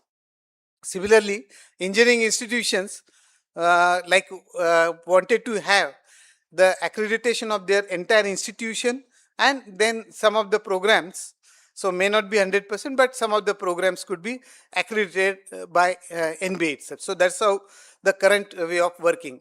The bill says as long as the Viksit Bharat Shiksha Adhishthan, as long as it doesn't take its place, these two bodies will keep functioning continuously. Now, when we are talking about the accreditation council, okay, so or like Viksit Bharat Shiksha Gunvatta, because now probably since we are talking about everything in terms of Bharatiya Karan rather than calling Indianization, Bharatiya Karan, so we would like to have specific terminologies connected to each one, like regulation, accreditation and standard setting. So that is how Gunvatta Parishad, that's the name given, title coin. Now say it says, now it has to, since it is supposed to work and take the job of both accreditation bodies, naturally it would look into, say it says at least right now, that it will design the grading system, quality standards, so that either program or institutions or both would be subjected to accreditation, evaluation and assessment.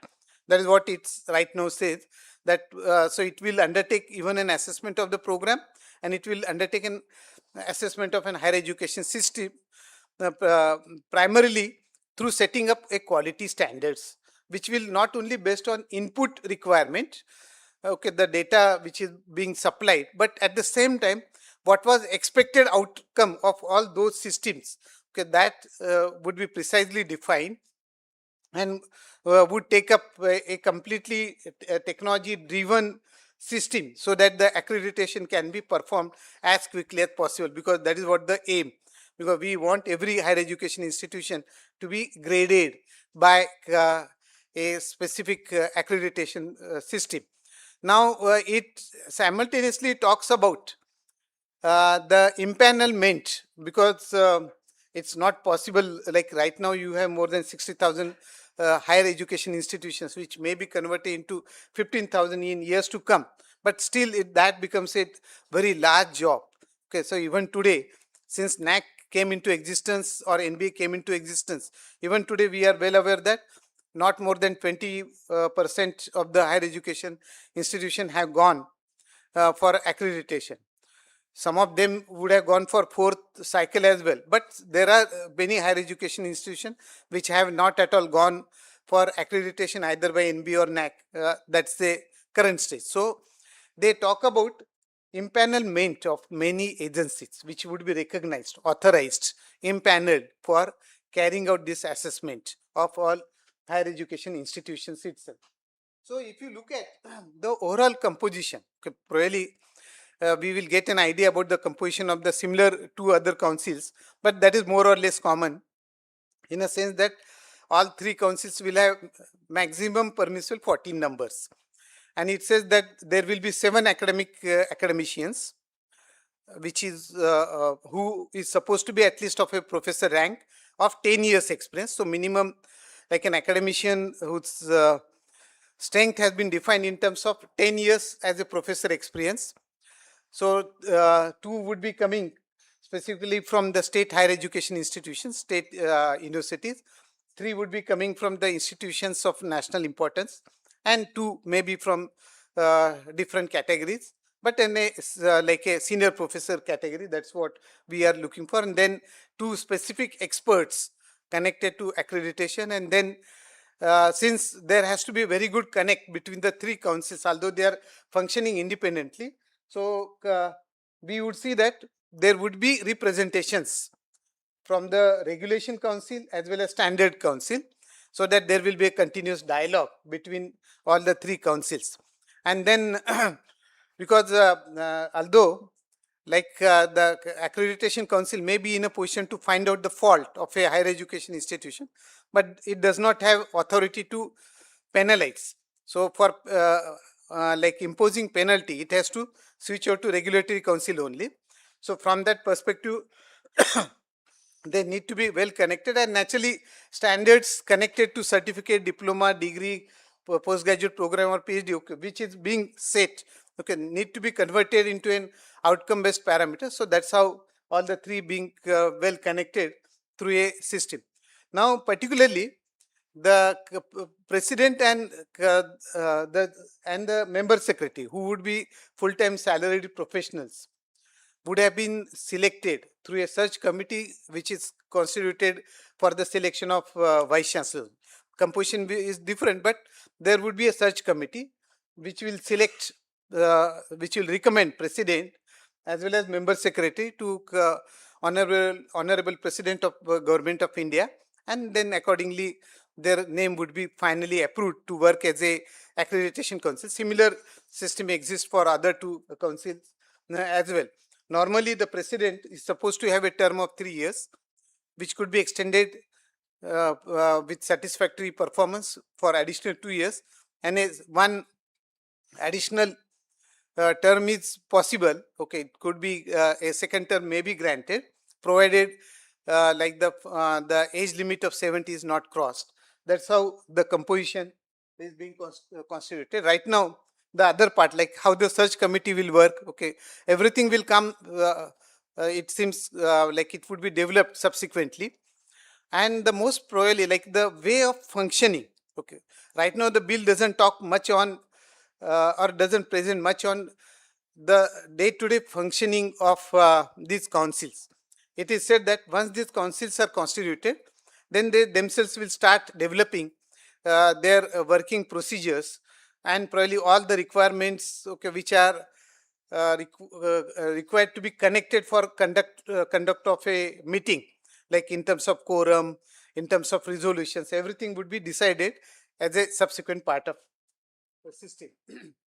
Now, as far as functions are concerned, so what we would see, so primarily one is of course institutional accreditation framework, which is supposed to be developed. Okay, that's one part, which would be based on suggestions by stakeholders and naturally the input by both councils, and then whatever the standards that have been set. Okay, now just like as we would say, because every higher education institution is supposed to fill data on multiple platforms. Okay, that's what probably another headache which every higher education institution always comes across. It's not just multiple regulatory framework, but you would be going for NAC accreditation, you would be going for NB accreditation, then you are submitting data for NRF. So you have multiple data feeding system, but it says the regulatory council will maintain a platform, portal, on which every higher education institution is supposed to maintain its data in terms of academic activities, in terms of number of teachers, in terms of infrastructural facilities, in terms of financial audit or financial capability, then probably the research standards and everything, all those are required to be continuously updated on that platform, and Accreditation Council will utilize that platform so as to understand the overall like a overall level of an higher education institution in terms of an accreditation. So that's one part. Probably then once the system, once the higher education institution is accredited, then a continuous monitoring is essential. So whether they, whatever the quality norms, whatever the outcome parameters which are being laid down, are they aligned with those or not? Okay, so that kind of a monitoring Accreditation Council is supposed to undertake. And then simultaneously, the most important part, like the last, which should have been first, like it has to draw, once it is established, the first thing which it has to do is to develop a perspective plan so that all higher education institutions across India would be participating in terms of an accreditation and undertaking their evaluation and assessment. So it will draw the perspective plan so that it would fulfill those ideas. Now here probably a second recommendation that I just would like to, because anyway accreditation and ranking of course are two different perspectives, but since you are maintaining the NRF also separately, so at least the platform which has been maintained, portal which has been maintained by Regulatory Council, so that the data could have been uploaded by the higher education institution as a continuous function of time. We would like to say that it should fulfill the one nation, one data portal mechanism, so that the higher education institution would feel probably much comfortable in dealing with and monitoring with, because say we always understand that the whenever an NAC or NBA that we come across, that particular 1 year we work very hard, and once grade is achieved, then probably for next 4 years we may not be vigilant enough to maintain that quality. So here probably we require a continuous monitoring and assessment of a accreditation. And from that perspective, the last, as I said, this was the last slide where how the Accreditation Council and Regulatory Council would be connected. So maintaining a public portal which will provide uptake of continuous data. Okay, that's one part. And wherever there is probably non-fulfillment of the norms, either by Accreditation Council or by Regulation Council or by Standards Council, okay, here the penalties have been like imposed, and the minimum penalty starts from rupees 10 lakh to 2 crores. That's what like naturally if it is a first type fault, then 10 lakh, second time 30 lakh, then 75 lakh and 2 crores, like the different magnitudes of the penalties would be imposed, and that happens through the Regulatory Council, because that has, because imposing penalty will require a certain judicial fulfillment of a judicial requirement which the Regulatory Council would have, and accordingly whatever say non-fulfillment which comes across, which is being examined, which is being noted, then the Accreditation Council may communicate to the Regulatory Council, and accordingly the penalties would be imposed. So this is how the overall framework with which the Viksit Bharat Shiksha Adhishthan, but in reference to Accreditation Council, is being presented presented before Joint Parliamentary Committee. So I would stop here, as my talk is specifically limited to Accreditation Council only. So I thank the organizers for allowing me to present my views in front of all of you. Thank you.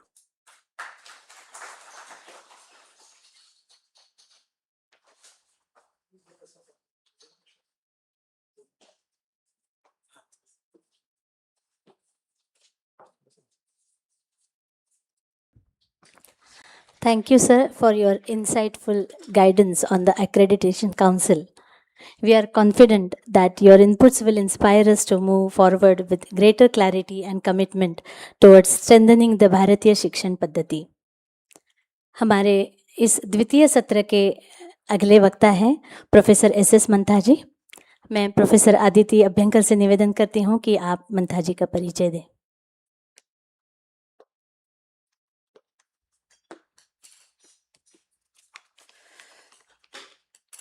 सभी मान्यवरों को नमस्कार. I take this opportunity to introduce Professor Mantha at this August gathering. Professor Mantha is very well known in the academia as a very good academician and also as an administrator. Well, currently he is the chancellor at the RB University Nagpur. He has been the Pro Vice Chancellor at the SNDT University and also a Chancellor at the KL University. Also, it is known that Professor Mantha has been the chairman of the AICTE for quite some time. He has been the president of the National Board of Accreditation. Previously, he was the professor of control theory, AI, and robotics at the VBSA Institute. To his credit, he has over 240 publications, research publications, and 3 books published till now. He has authored the National Skill Qualification Framework and Regulation for Blended Learning. Professor Mantha has been the member of the Karnataka Skill Development Authority. He has been the advisor to the government of Andhra Pradesh. He has been the IT expert of the government of Maharashtra. He is the adjunct faculty at the National Institute of Advanced Studies, Bangalore. He is the chairman of the Technical Committee on National Cyber Safety and Security Standards. There are many more things to mention. Today he will speak to us on Viksit Bharat Shiksha, the standards, that is the Manak Parishad. Well, it's worth mentioning that he is also a certified arbitrator. Over to you, sir. मैं Rajendra Phadke sir से अनुरोध करती हूं कि मंथा sir का स्वागत करें.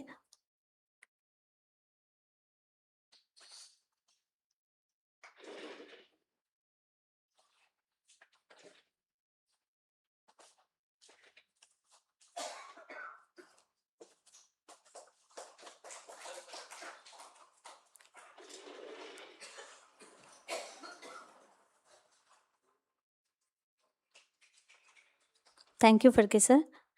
अब मैं मंथा सर को अपने वक्तव्य के लिए आमंत्रित करती हूँ.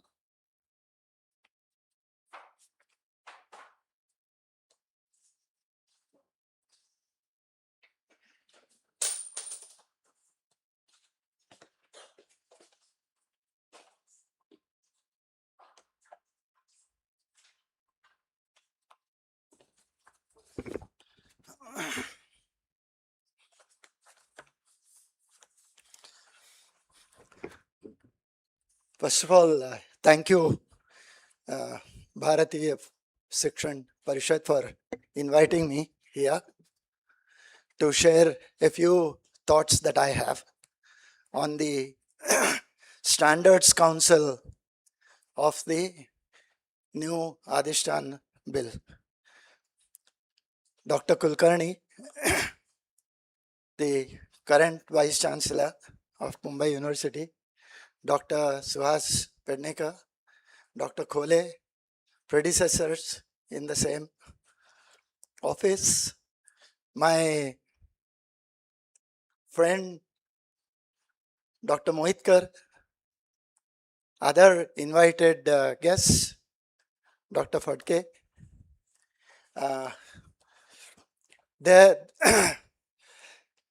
As far as the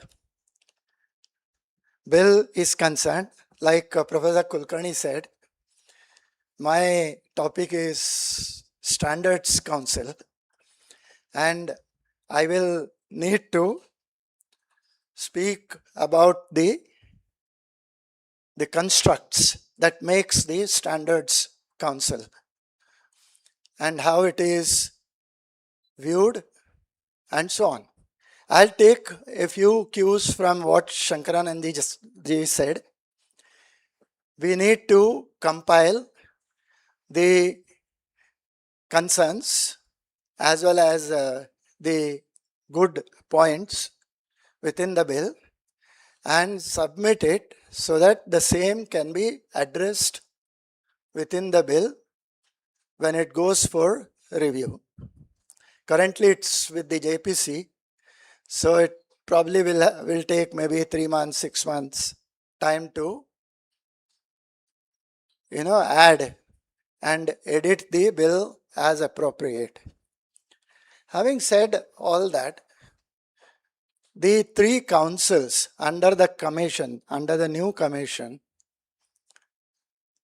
have though distinct roles.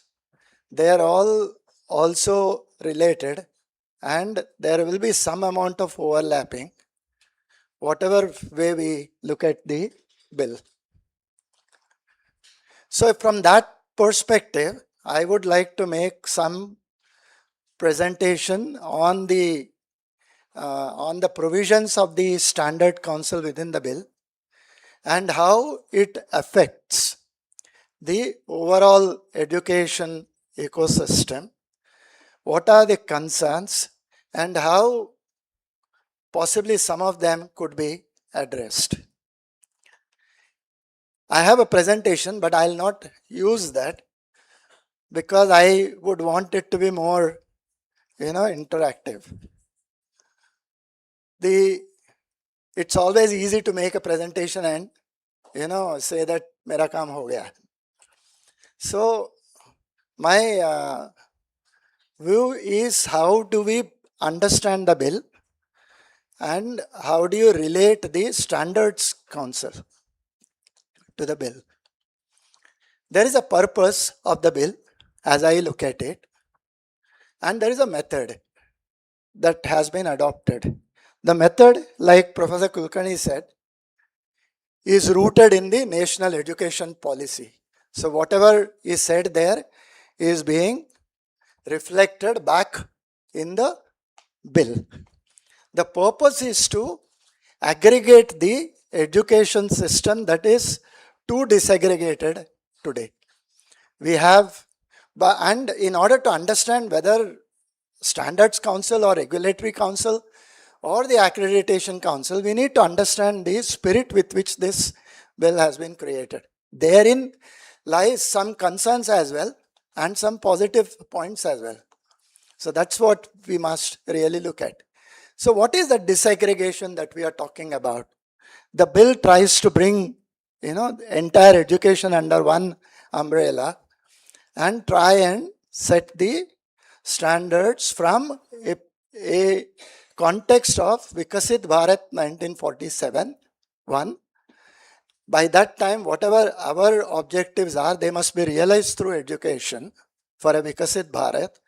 And the second is how do you bring Bharatiyata into the bill, into the operational part. Though the bill doesn't talk about anything of implementation. A bill doesn't talk about implementation by design.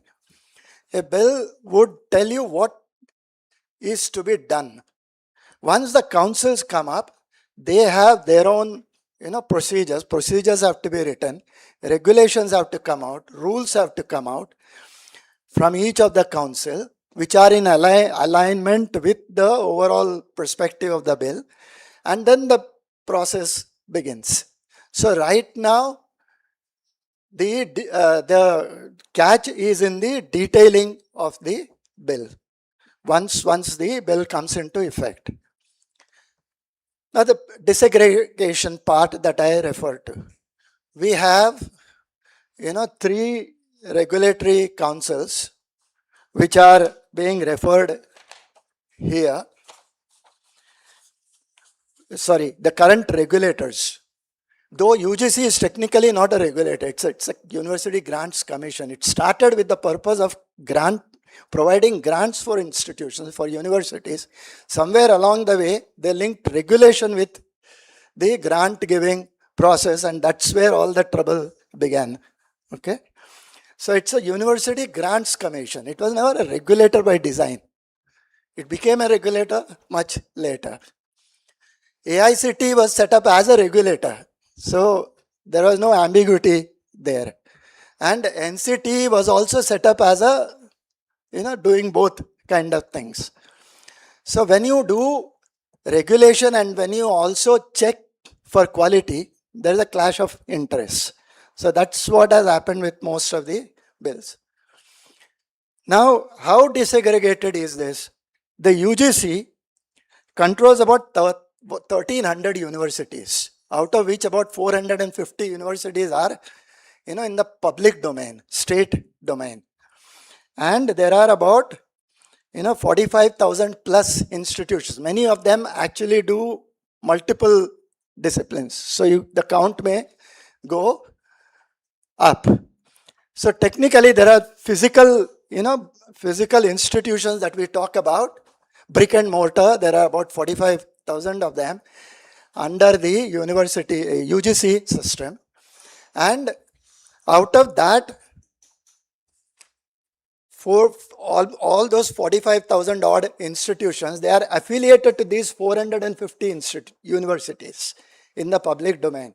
The private universities are by design not affiliating type. So therefore they are unitary and so on. Then we have an enrollment of about 4.8 crore students in the higher education space. 4.8 crores. Okay, 48 million. Student, then 58% of that is in the government sector and 41% is in the private sector. Okay, in the higher education space of the institutions that are controlled by the UGC or that come under UGC. And there is a 16 lakh faculty enrolled in this space. I am talking only of UGC. Then it looks at disciplines like art, science, commerce, law, social sciences, liberal sciences. All kinds of things come under the UGC ambit. And its responsibilities are determining and maintaining standards, allocating, dispersing grants, advising central and state governments on measures to improve higher education. Education is under the concurrent list. So therefore, the policies come from the center. Implementation happens at the state level. That's how the structure operates. Then there are institutions of national importance. There are 170 of them, which includes 23 IITs, NIT, 31 NITs, and so on. 20 AIMS also are a part of that, but we don't get that here because NMC is out of this scope. There is a student enrollment of about 4.5 lakhs in the institutions of eminence. And these are all 100% central government aided institutions. There is nothing private in this. 45,000 faculty are there in these national institutions. They generally look at advanced engineering, medicine, management, and pure sciences. Responsibility are similar to what we have said in UGC. The third body is AICTE. Now, this controls approximately 10,000 institutions. Of course, the brick and mortar may be a little less because there are multiple disciplines being controlled. There are 1 million students enrolled within the AICTE space. There are 3,800 polytechnics also within the AICTE.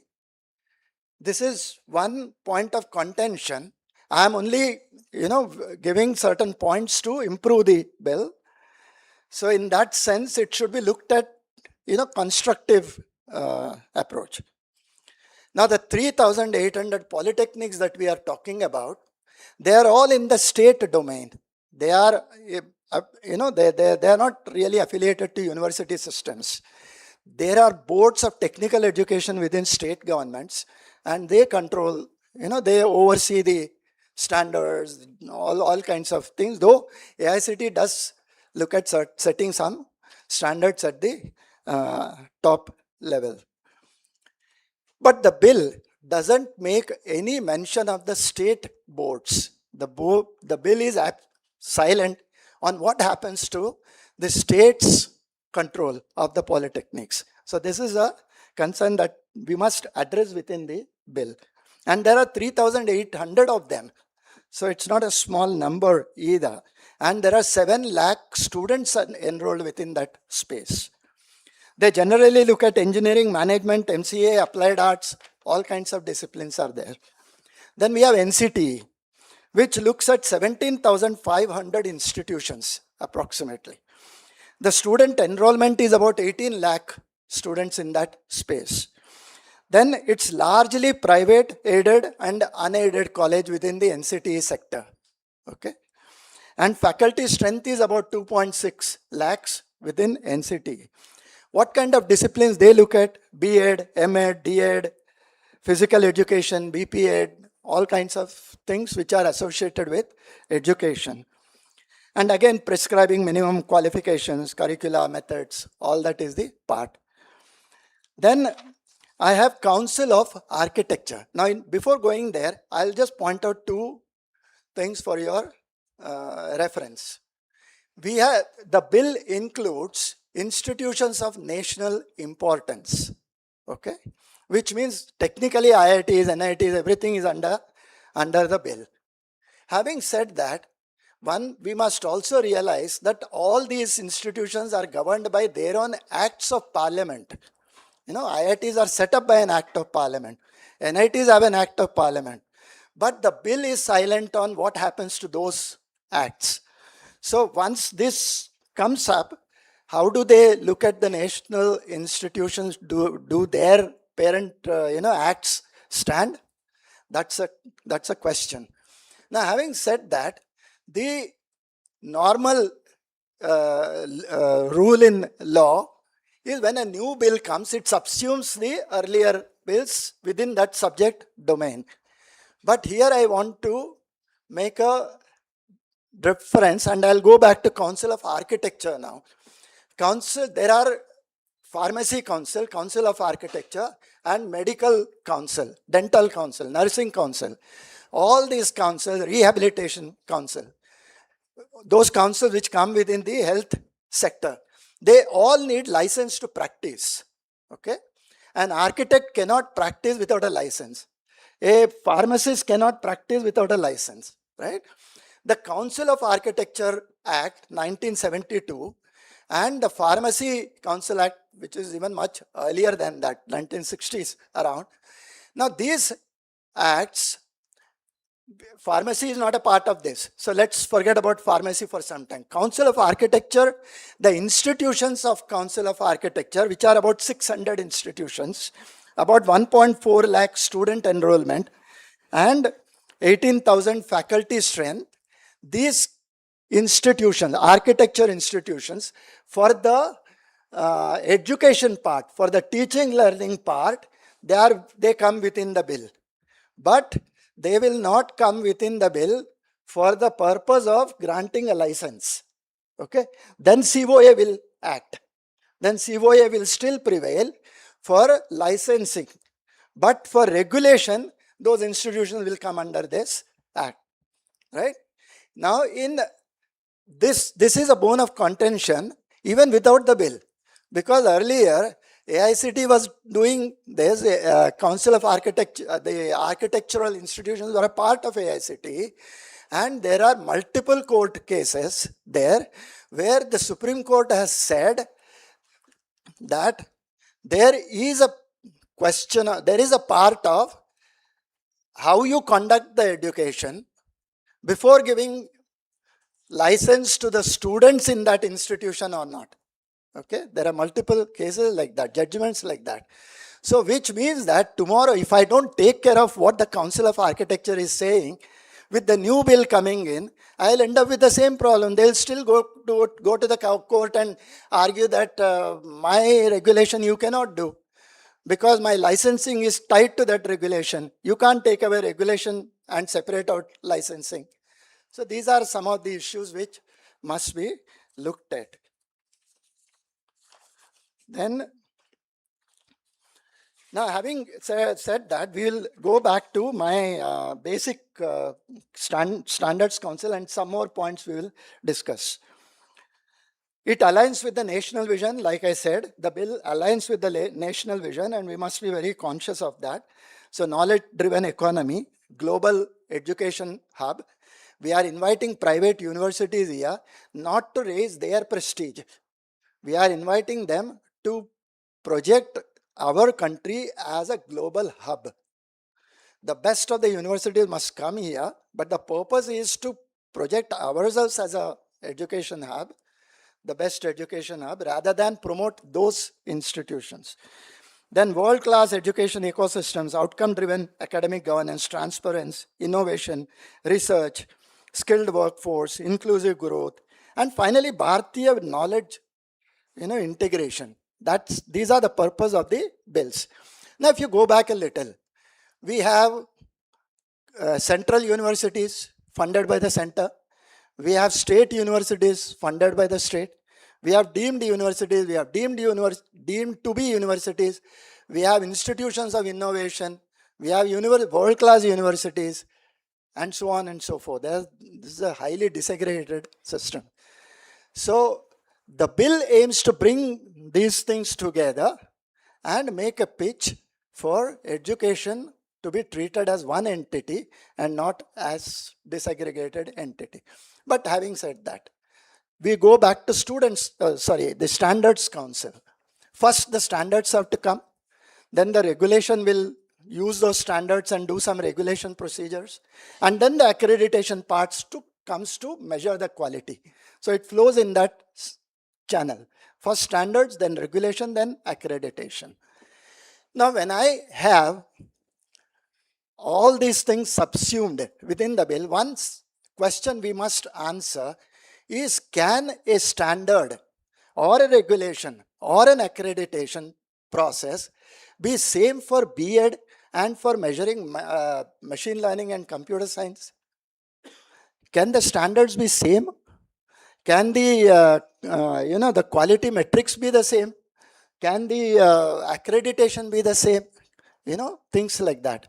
So therefore, what must happen is, within the procedures now, when they write the procedures for the Standards Council, there must be clearly, a channel for addressing different people's concerns and so on. So that must be the operative part, but it must be a point to ponder upon, to see whether if I set a standard for B.Ed, can the same standard be taken for biotechnology, for bioinformatics, things like that. Maybe overall standards could be the same, but then there'll be a lot of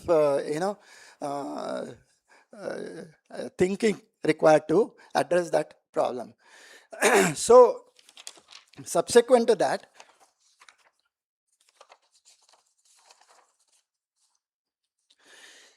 education should not be overloaded with excessive regulations. That's a part of the thing. The bill ensures that. Nor be dispensed merely on restrictions and controls. Na niyama bahula shiksha na bandhana parayana phalaprada bhavet yasa rashtrasya hitakarini.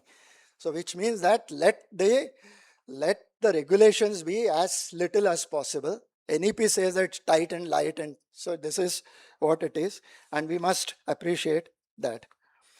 As far as standards are concerned, standards provide stability to the system and foundation. Regulations show the proper path, and the accreditation enhances the quality. So that's the three councils which are there, which we must keep in mind. As far as the Standards Council is concerned, what does it do? It sets the graduate attributes framework. Okay? In that sense, maybe all education can come under one umbrella. Graduate attributes framework. Graduates are different, their attributes can be different. Qualification frameworks are required. Credit transfer norms are required. Curriculum and pedagogy standards are required. Faculty qualification norms, vocational education integration. Now, all these are specific discipline dependent. Now, once I make that proposition that they are specific to disciplines, My qualifications cannot be same, you know. So then the next question that comes up is, how do I put it under one standard, you know, framework? Then a standard setting council acts as a guide for education, and it establishes benchmarks of quality, and it becomes the foundational cause of progress. Okay, that's the overall understanding of a standards council. So what is the strategic impact that this council will do on the bill, on the universities, on the nation, and so on? First, it must do global ranking improvement. It must improve the global rankings. Multidisciplinary universities must be set up, like NEP says, which Professor Kulkarni also referred to. If you look at the three oldest universities, Mumbai University, Jadavpur University, Anna University, you will find that they all started with all the disciplines on one single campus. But over a period of time, there were no takers. People, you know, started looking at employment, employability, connecting it with what is being taught. And then slowly the patronage started going down for certain courses and so on. So many universities, because there are no funds, there are no students, there are no faculty, the departments closed. So we have universities, you know, which cannot do multidisciplinary research, though they started off with that process, but over a period of time, they all separated.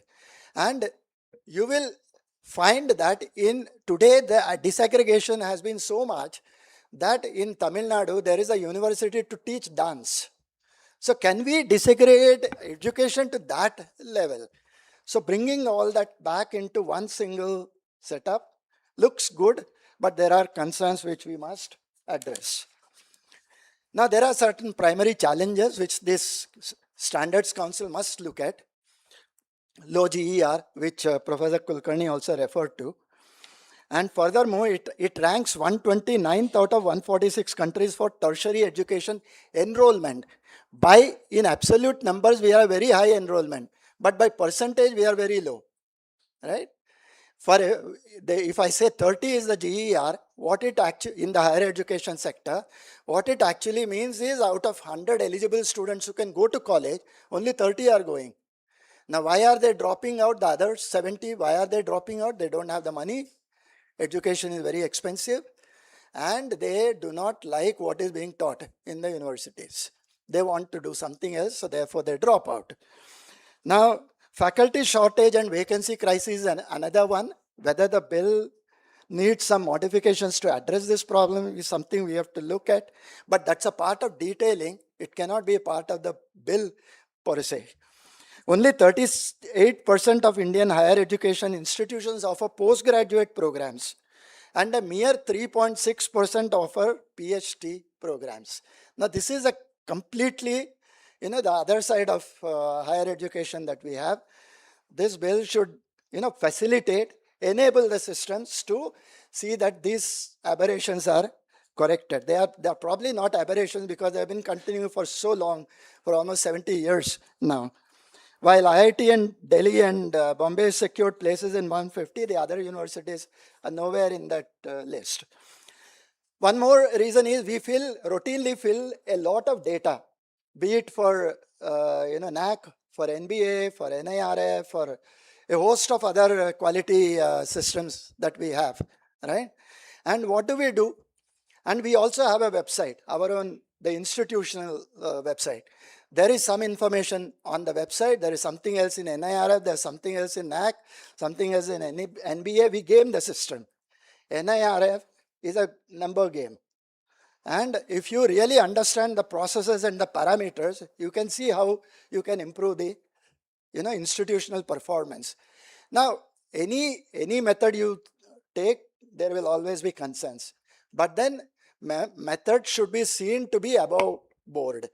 So probably the Standard Council, the Regulatory Council, the Accreditation Council, they will take care of those. But these are all concerns. Then poor graduate employability, industry disconnect. So industry related things are required. outdated and inflexible curriculum. Some of at least 10% of the institutions in the top bracket are changing. They are doing skilling, reskilling, upskilling as the employment scenario changes and so on. But most of them are not into that space at all. There are just two other things which I want, yeah. About the members, Shankaranandji also referred to, the members and the constitution of those committees. I just want to make one small point here. The two professors who come into the council, the president and then two members, they're part-time, first of all. And who are those two professors? Even if the state were to send two professors to this council, standards council or accreditation or regulation council, who are those professors? Are they from B.Ed? Are they from computer science? Are they from biotechnology? Are they from social sciences? Are they from liberal sciences? Will they be able to gauge the entire magnitude of the system that we have? On one side, we say it is unregulated, it's disaggregated. But in trying to bring it together, we should not create another issue. So that is one. The second point in that is, they are by rotation. Those members are by rotation. Now maybe the tenure is for 2 years, 3 years, whatever. There are 28 states and 8 union territories are there. So when does my turn come as a state? After how many years? And today, if I am a member of a council in a particular state, when does my turn again come? So it's something that needs to be looked at. Then,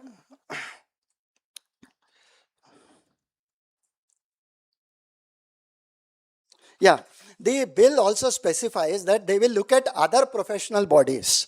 Like Professor said, they will look at other professional bodies. In case they need information, they'll call them and so on.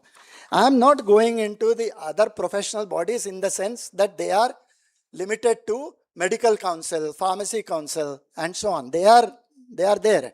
They will always be consulted, and they are independent, at least as of today. So they will be consulted. But I'm talking of something else. Many of you may be aware, in the engineering domain, there are at least 33 educational professional bodies in engineering domain. Okay, Engineering Council of India, Institution of Engineers, IST, INA, and so on and so forth. For different disciplines, there are different professional councils, professional bodies, and so on. So how do we accommodate that in those 14 structure? So that's something that we need to look at. Okay. As far as about the website, there is a small concern which is not very clear within the bill. The bill says that there will be a portal developed for regulation purposes. Okay. Today, the trouble is because the institution gets away with giving all kinds of information because they know that back end there is nobody to check.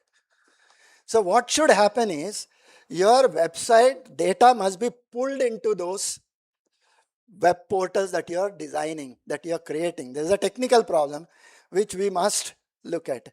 So otherwise, NIRF some data, NAC some other data, and so on. So whatever is reflected in the public domain, like you go to a website, look at the data, that same data should be there in NIRF, that same data should be there in NAC, and so on. Why should they make you fill the form again, and so on? So therefore, what is required is a single portal which takes into consideration the standards, the regulation, and the accreditation part, because the data at the back end is the same for every institute. Right? You can't create a data for some center and something else for some other body. So that is required. That's not very clear in the bill. The bill says that there will be a portal, but for regulation. It doesn't talk about the other two part. And of course, NIRF is still outside this framework. So the bill must technically look at, smoothening these rough points that I have indicated. First of all, it must look at what the national institutions are vis-a-vis the bill, what the the overlapping domains of UGC, AICT vis-a-vis this, the kind of member participation, things like that. Okay, so yeah,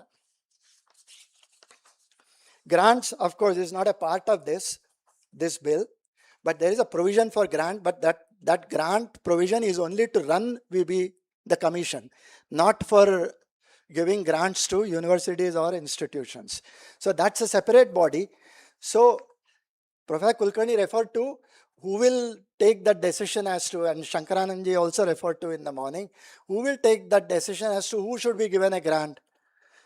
So there must be, AI-based methodologies which are part of the portal, which pulls out data from these 3 portals and also makes an estimate of how good a university is or how good an institution is based on whatever data they have filled, and that should become a marker for grants. Then the whole thing will be completely, digitized. So finally, I just have one slide here. न भवनयन महान विद्यागृह. Na bhavanayana mahan vidyagruha. What does that mean? A great institution of learning is not built by buildings. There are big buildings everywhere. Acharya vidya samyuktaihi shila yuktaihi vidyartibhihi. Acharya. So it is formed by devoted teachers, vidya samyuktaihi, and disciplined students. Shila yuktai, integrity, and vidyartibhi, student centered. Satyanishtai, जो सत्य होना चाहिए जो पढ़ रहे हैं उसमें. नियमैश्च दृढ़ाधारैः, of sound principles. The नियमैश्च दृढ़ाधारैः समन्वितः. All this must be there. एवं संस्थानम् उत्कृष्टं राष्ट्रदीपः प्रजायते. That truly arises or gives birth to an Utkrishta university.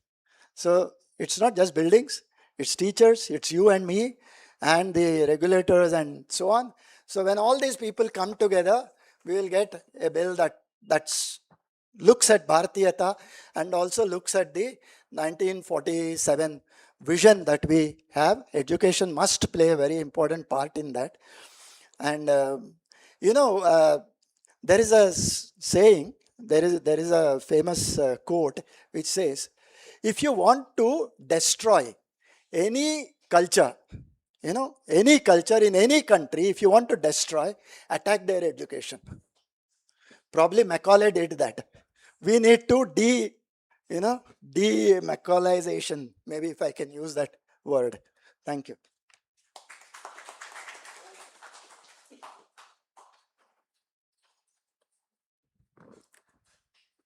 शिक्षा के मानक निर्धारण की प्रक्रिया को समझकर शिक्षण पद्धति में उसका अंतर्भाव किस प्रकार हो जिससे VBSA बिल के उद्देश्यों की पूर्तता हो, इस मुद्दे को अधिक स्पष्ट करने के लिए और इनमें आने वाली चुनौतियों को भी विस्तार से समझाने के लिए हृदय से आभार सर। इस द्वितीय सत्र के अंतिम वक्ता है प्रोफेसर सुहास पेडनेकर जी। आपका वक्तव्य रेगुलेटरी काउंसिल इस विषय पर केंद्रित होगा।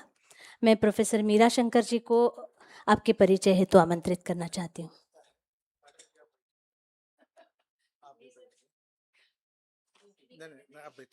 क्योंकि time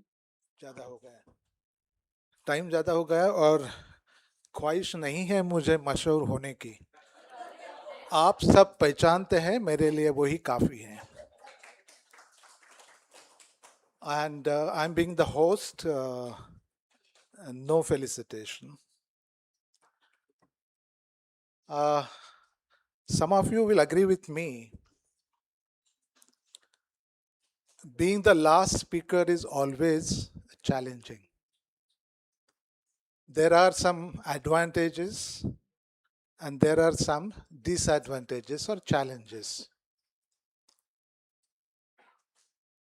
Advantages are whatever you wanted to say, your earlier speakers cover everything. So for you, time management is not the issue. You can wind up soon, and in fact, that is what is required considering the time. The challenges are, you take so much efforts to prepare your presentation to impress the audience, and you miss that, right? But anyway, it is not the question of impression, but what is important is the meaningful discussion and very good suggestions coming from your side. So I really appreciate Professor Kulkarni, Professor Mantha. I welcome our mentor, Professor Khole, former VC, Professor Pandit, who in fact is instrumental in having it here, Dr. Mohitkar, and all my colleagues. Some of them were my colleagues in university where I spent some time, some from my own college, from RIA. Nice to see you here. And I also understand there is one more challenge of the last speaker, is to keep you awake. Because every speaker when comes here, the speaker thinks that I'm going to talk only 15-20 minutes, so what's the big deal that the audience should bear it?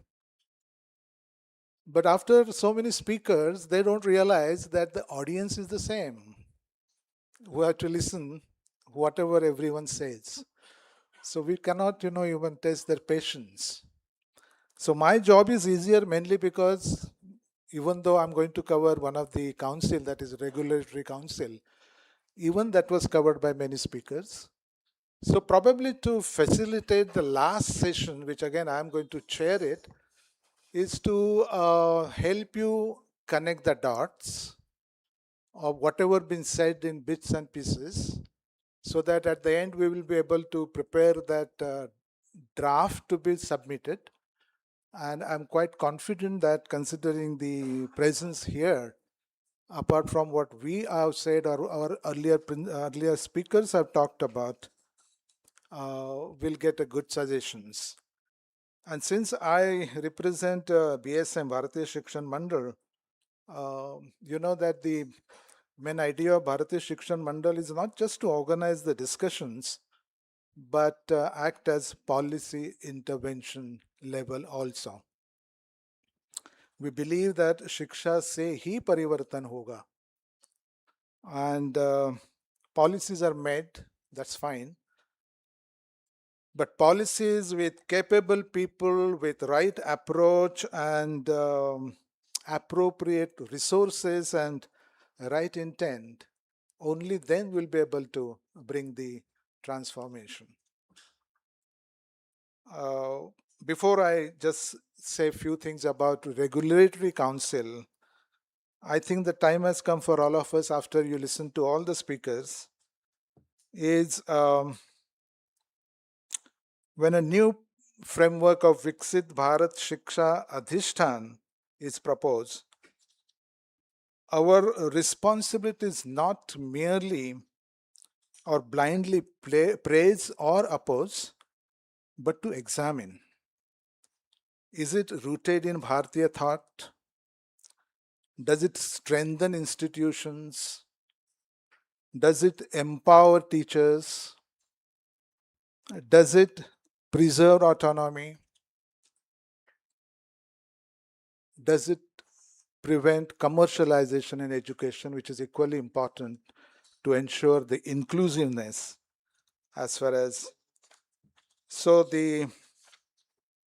very quickly, I think I'll go through some of the important aspects of the third chapter. In the entire bill, there are 9 chapters, and third, fourth, and fifth are important. That is the presentations what we have made or we are making. And third one is a regulatory council, which is in fact named as Viniman Parishad. So this will be the common regulator for higher education in India.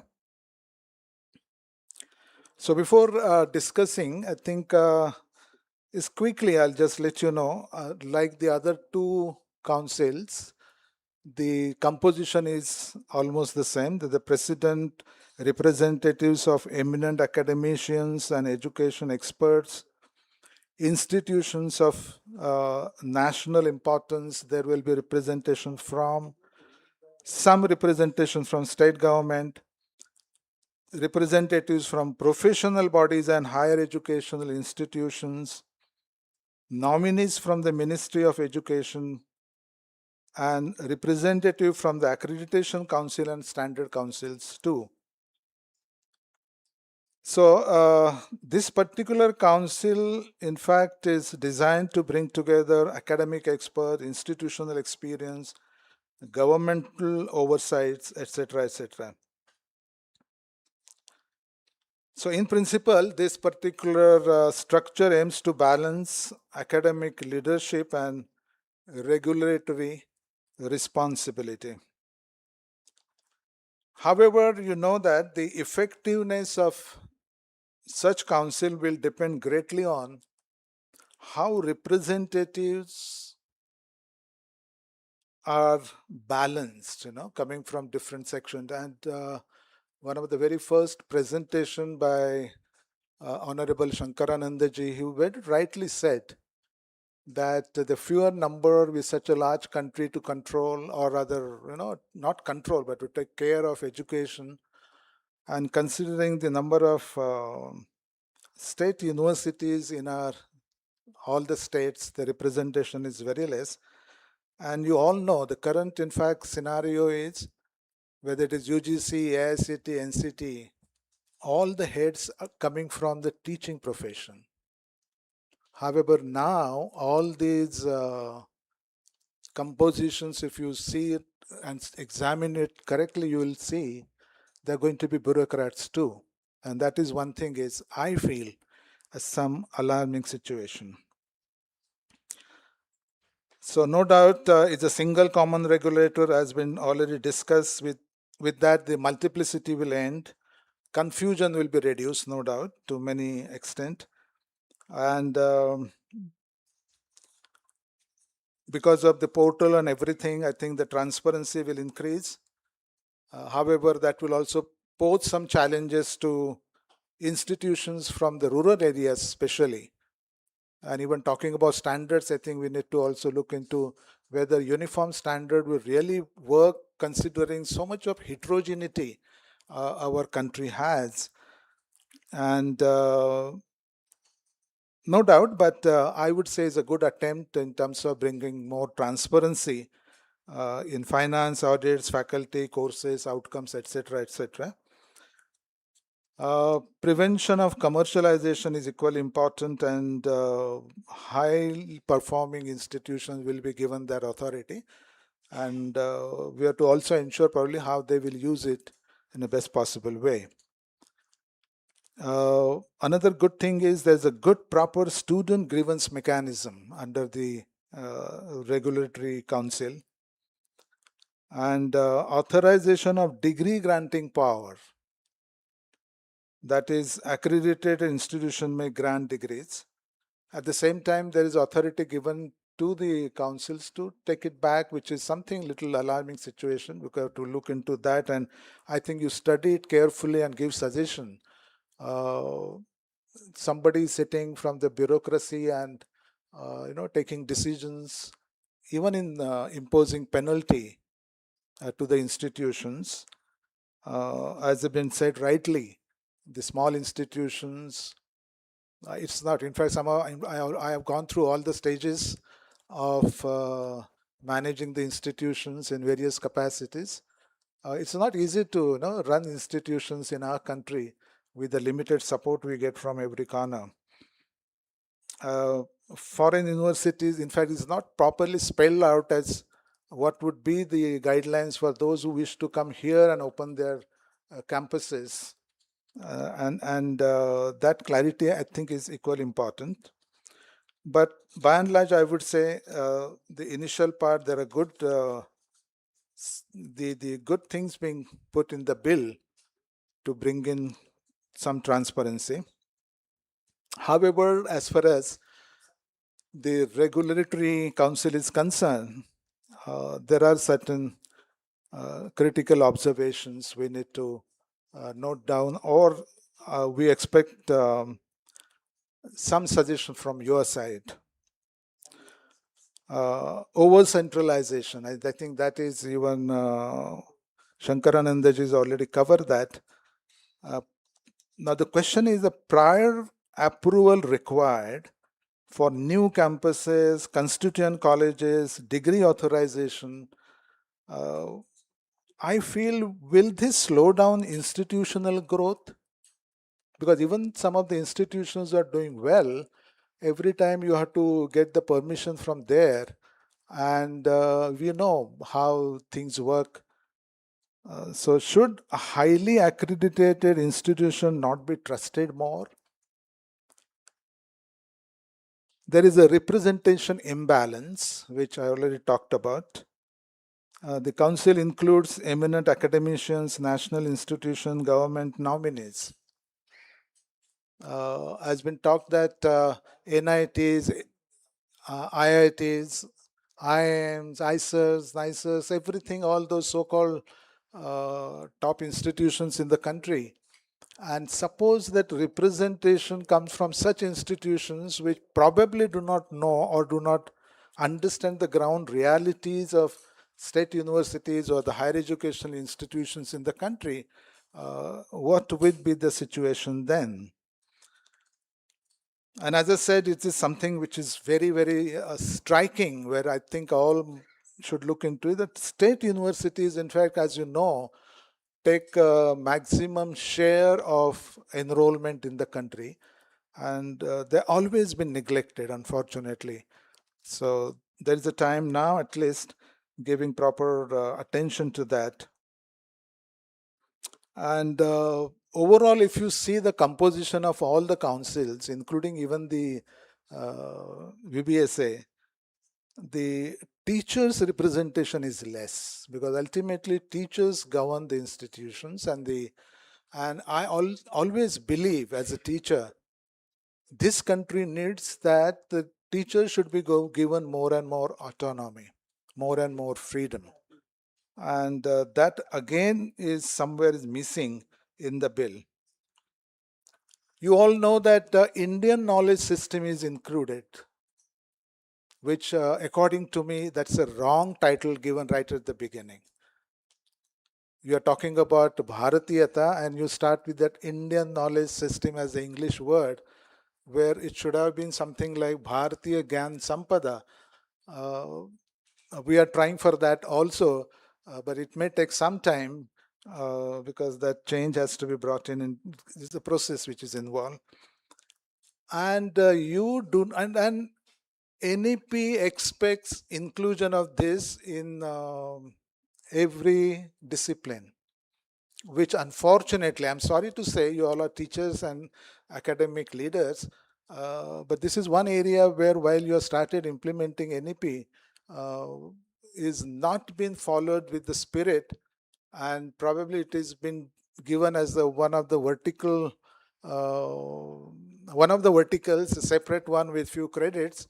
But what is ultimately expected, and I'm sure you will do that, is to bring that so-called Indian knowledge system into every discipline and not separate it with few credits, and that much importance given in NEP. However, the whole structure and composition, you will find there is no representation from any expert coming from Bharatiya Gyan Sampada or Gyan Parampara in the whole compositions of all the four councils. So which I feel, apart from, of course, keeping the important fields outside the purview of VBSA, including pharmacy, which is rather a large number and is growing, and how to bring in connection with, and we are also, NEP has given us the freedom to even allowing students to earn credit from any field they wish to, even to go to other institutions and can do that. But this particular bill, if there is no proper clarity, will create some confusion, which needs to be, I think, resolved.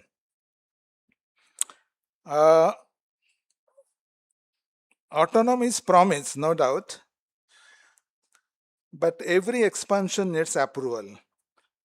So is it really autonomy? That we need to look at. Commercialization risks, I already talked about.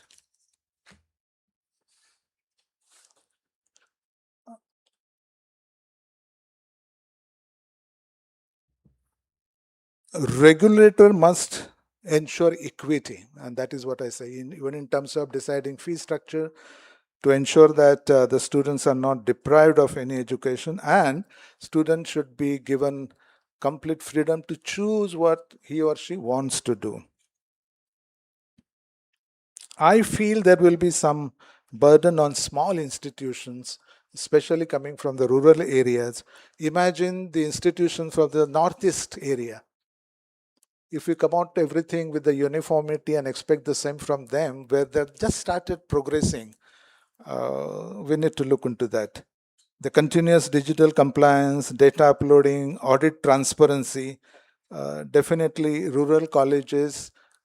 I don't say that they should be separated from this provision, but some support to be provided to such institutions. So support system is required.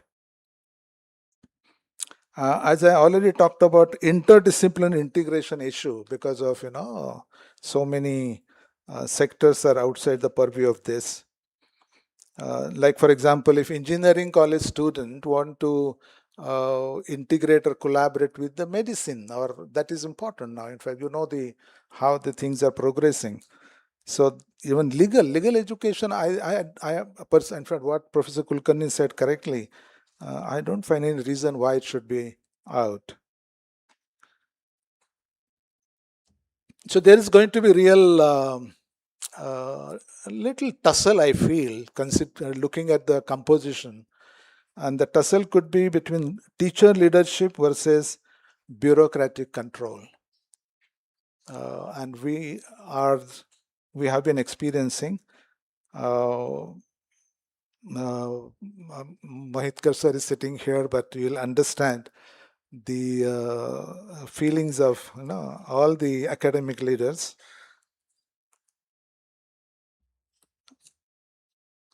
And so education must remain a teacher driven, not file driven, so that everything you go for the permissions. Funding is another serious issue. As you know that there was a fourth vertical suggested in NEP or HECI, and it is completely taken away, and people are now have apprehension, no doubt, and there is no clarity. Even current funding agencies, like we have a multiple funding agencies today. We have a DST, DBT, you have UGC, there are so many other, and that means what it appears that all this will go, and there will be only control from the ministry. That means again bureaucracy. So people have greater apprehension when I discuss this particular issue with many educationists. So we understand that regulation is necessary, no doubt, but regulation should be light, trust-based, academic-led, and should be value-oriented. Regulators should not should act like the lighthouse and not as a police station. So this is one thing I think you should go through it and give proper and apt suggestions. So we all are talking about Viksit Bharat by 47, and we need strong research. We need a very ethical leadership, I think I'm sorry to say, because some of you may not agree with me, and there's nothing that I want to hurt anyone. But what is missing greatly in our country is dynamic academic leadership in many institutions. What is missing is the teacher empowerment. So we need to look into the cultural rootedness. Global excellence is equally important. When we talk about Bharatiyata, doesn't mean that you don't cross the boundary and understand what's happening in other countries across the globe. No, we must be vigilant to see what's happening, and we need to even learn from anybody and any country and anywhere, whatever, and that need to bring and put it in our culture or in our growth. So Bharatiyata should not be misunderstood in that spirit.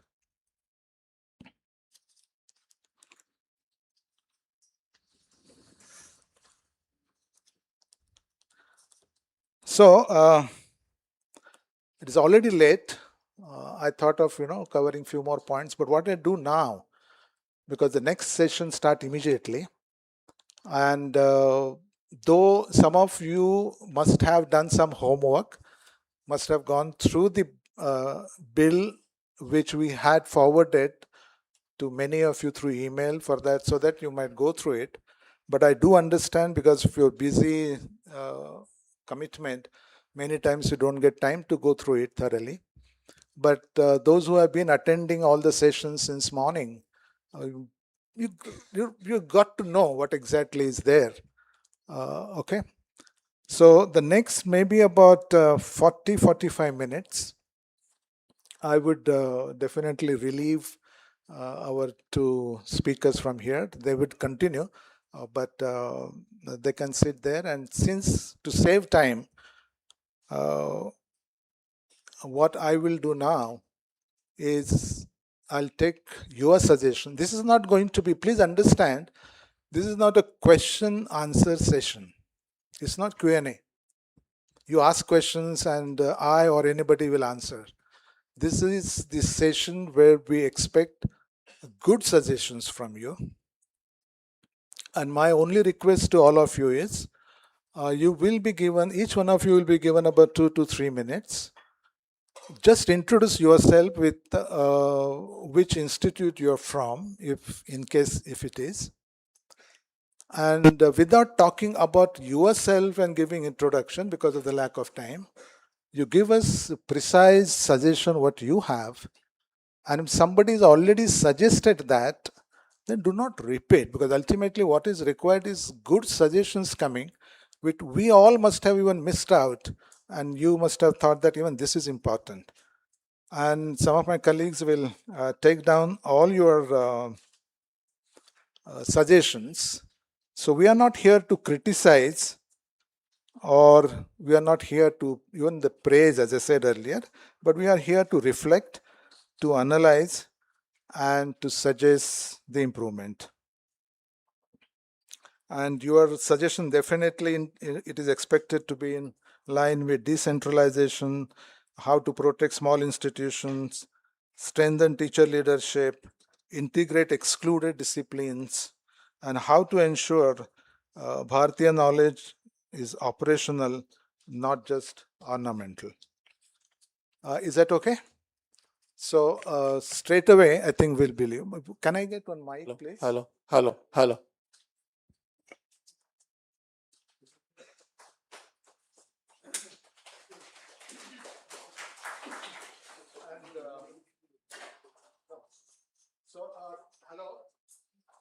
वहाँ से ही बोलना है. We have no time to come to mic and talk, because you will spend 1 minute to come and go. धन्यवाद sir. मैं करुणा शंकर उपाध्याय, वरिष्ठ प्राध्यापक हिंदी विभाग, मुंबई विश्वविद्यालय. मेरा मानना है कि यदि विकसित भारत शिक्षा अधिष्ठान अधिनियम लागू होता है तो विकसित भारत के व्यक्तित्व का यह निर्धारक होगा. लेकिन जो चिंताएं हम सबको व्यथित कर रही हैं वह भी जरूरी है कि इसमें जोड़ा जाए.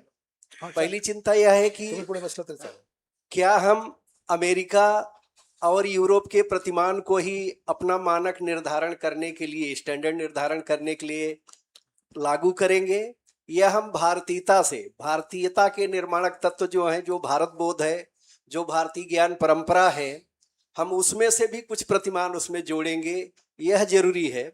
दूसरी बात यह है कि अगर हम चाहते हैं कि मैकाले की शिक्षा प्रणाली बदले, डीमेकलाइजेशन की बात सर ने की, माननीय प्रधानमंत्री ने भी कहा कि 2035 के बाद मैकाले का प्रभाव समाप्त होना चाहिए, तो क्या भारतीय भाषाओं के बगैर मैकाले का प्रभाव समाप्त हो सकता है? जब तक हम भारतीय भाषाओं को शिक्षा का माध्यम नहीं बनाएंगे, उच्च शिक्षा में विशेष रूप से, विशेष करके जो मानविकी या ह्यूमैनिटीज के पेपर हैं, अगर वो हम भारतीय भाषाओं में पढ़ाते हैं तो उनका भी विकास होगा और बच्चों में विश्वस्तरीय शोध कार्य करने के लिए मूलभूत चिंतन आएगा, आधारभूत चिंतन आएगा, वो विश्वस्तरीय शोध कार्य कर पाएंगे, वो नवाचार या इनोवेशन ला पाएंगे। एक बात और मैं कहना चाहता हूँ सर, कि भारत में एक ही भारत नहीं है, यह यूरोप से भी ज्यादा विविधता लिए हुए है। वो चाहे भूगोल के धरातल पर हो, चाहे संस्कृत के धरातल पर हो, चाहे भाषा के धरातल पर हो, तो क्या हम सबको, रेस के घोड़े को भी, टट्टू को भी, गधे को भी, बैल को भी, सबको एक ही चाबुक से हाँकना चाहते हैं क्या? यह विचारणीय है। क्योंकि एक हिंदी में नाटक है, आप सब जानते होंगे, अंधेर नगरी। मेरा आप सबसे अनुरोध है कि माफ कीजिए, आप भाषण नहीं दे सकते हैं, थोड़ा संक्षिप्त में आप सुझाव क्या देना चाहते हैं वो ही दीजिए, क्योंकि इतने जन बोलने वाले हैं। सुझाव मैं केवल एक दो और देना चाहता हूँ। एक सुझाव यह है कि जो कमजोर वर्ग हैं और कमजोर विषय हैं, उनके प्रोत्साहन के लिए व्यवस्था होनी चाहिए। कमजोर संस्थान भी उसमें शामिल हैं। प्रोत्साहन की व्यवस्था जरूरी है और मूल्यांकन का प्रतिमान भारतीयता से जोड़कर देखा जाए। उसको तभी हम विकसित भारत का शिक्षा अधिष्ठान बना पाएंगे। तीसरी बात यह है कि अगर हम चाहते हैं कि हम मैकाले की शिक्षा पद्धति को पूरी तरह से बदल सके या उसमें हम काफी कुछ बदलाव ला सके, तो यह भारतीय भाषाओं को शिक्षा का माध्यम बना करके ही कर सकते हैं, क्योंकि उन्हीं के माध्यम से हम भारतीयता ला सकते हैं। दूसरी महत्वपूर्ण बात जो मैं कहना चाहता हूँ कि जो मौलिक चिंतन है, सब सुझाव आप देंगे कि बाकी सब लोगों को भी थोड़े रखिए। बस एक केवल और कि मातृभाषा की चर्चा हमने एनईपी में की है, राष्ट्रीय शिक्षा नीति में। तो हम चाहते हैं कि मातृभाषा को शिक्षा का माध्यम बना करके जो नवाचार है, जो उच्च स्तरीय, वो तो एनईपी में दिया है ना फ्रीडम, नहीं, इसमें भी लाया जाए, उसको जोड़ा जाए सर, तभी ठीक है। लागू हो पाएगा। धन्यवाद। ओके, धन्यवाद। I would request our honourable former Vice Chancellor Khole sir.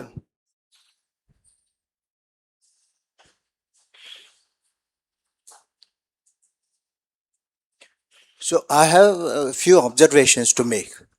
We have heard the explanations given by all our experts, and while listening to them, I had some questions in my mind. So it is expected that the superlative body which is to come will have a chairperson.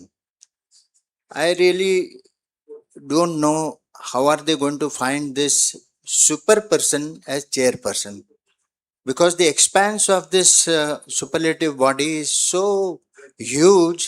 It's extremely difficult to get a suitable person who will lord over all the three presidents who are going to be on three verticals. Secondly, what would be the interaction between these presidents and the chairman? The presidents also will have a huge task, and therefore, as Professor Mantha explained to us, by giving a simple example of engineering discipline, the presidents also will have to engage with several kinds of issues and disciplines and intricacies in all those disciplines. So therefore, selecting a president, I don't know what kind of search committee would be there.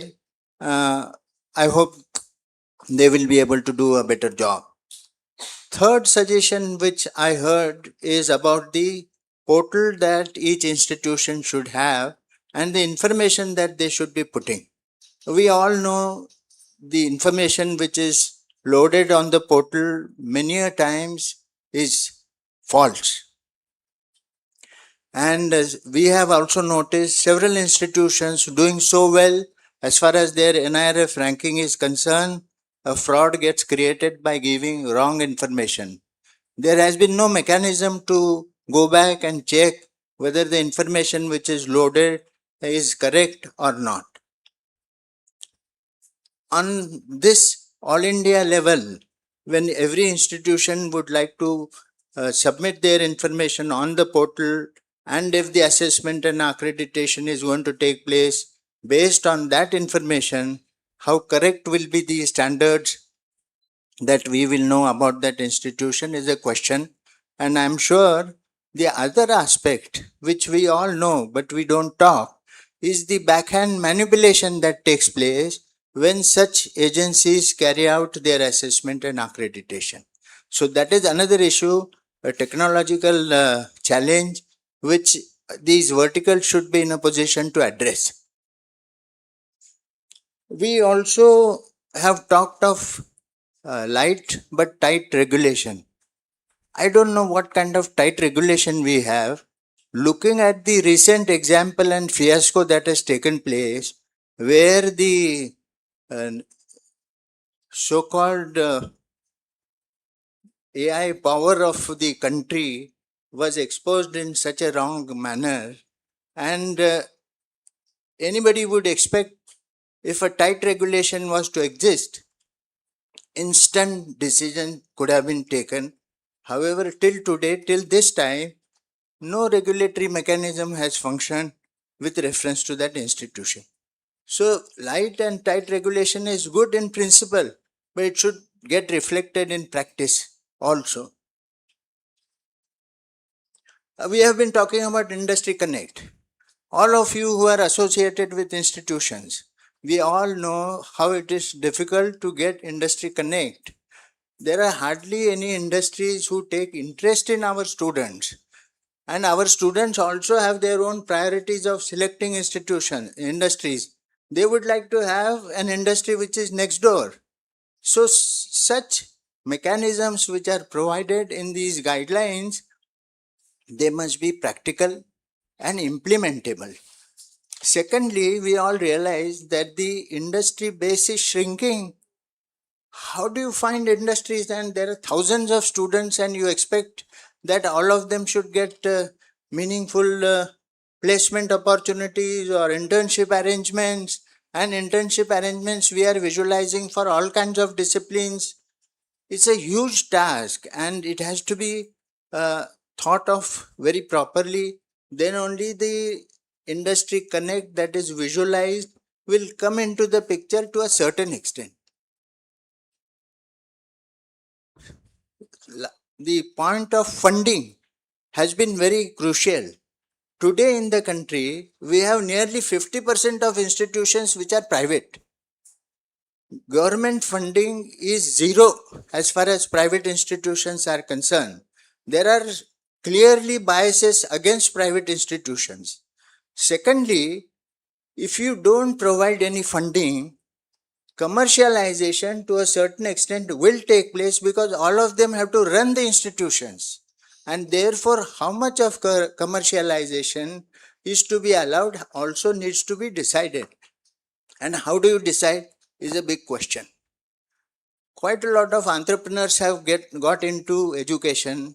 They see education as business opportunities. We have no regulation which will stop that. They will keep coming into education. They will open up all gates as far as commercialization is concerned. Their counter question is, you give us the money, we don't do commercialization, and government doesn't have money. So these are difficult situations, and therefore some of these guidelines should have concentrated on these aspects also. Professor Mantha made a mention to making this country as global hub of education. Wonderful idea. And therefore we are inviting all these foreign institutions. What is the differential treatment we are giving? All these foreign institutions, foreign universities are welcome with a red carpet, whereas our own institutions, our legs and hands are tied. They have no regulation at all, and we are under all kinds of regulations. So the field doesn't provide you a fair play field. If the education field has to be equal for all institutions, then some kind of regulations should be applied to them. Otherwise, some kind of additional facilities should be provided to us, to private institutions, so that they will also get a chance to do well if they intend to.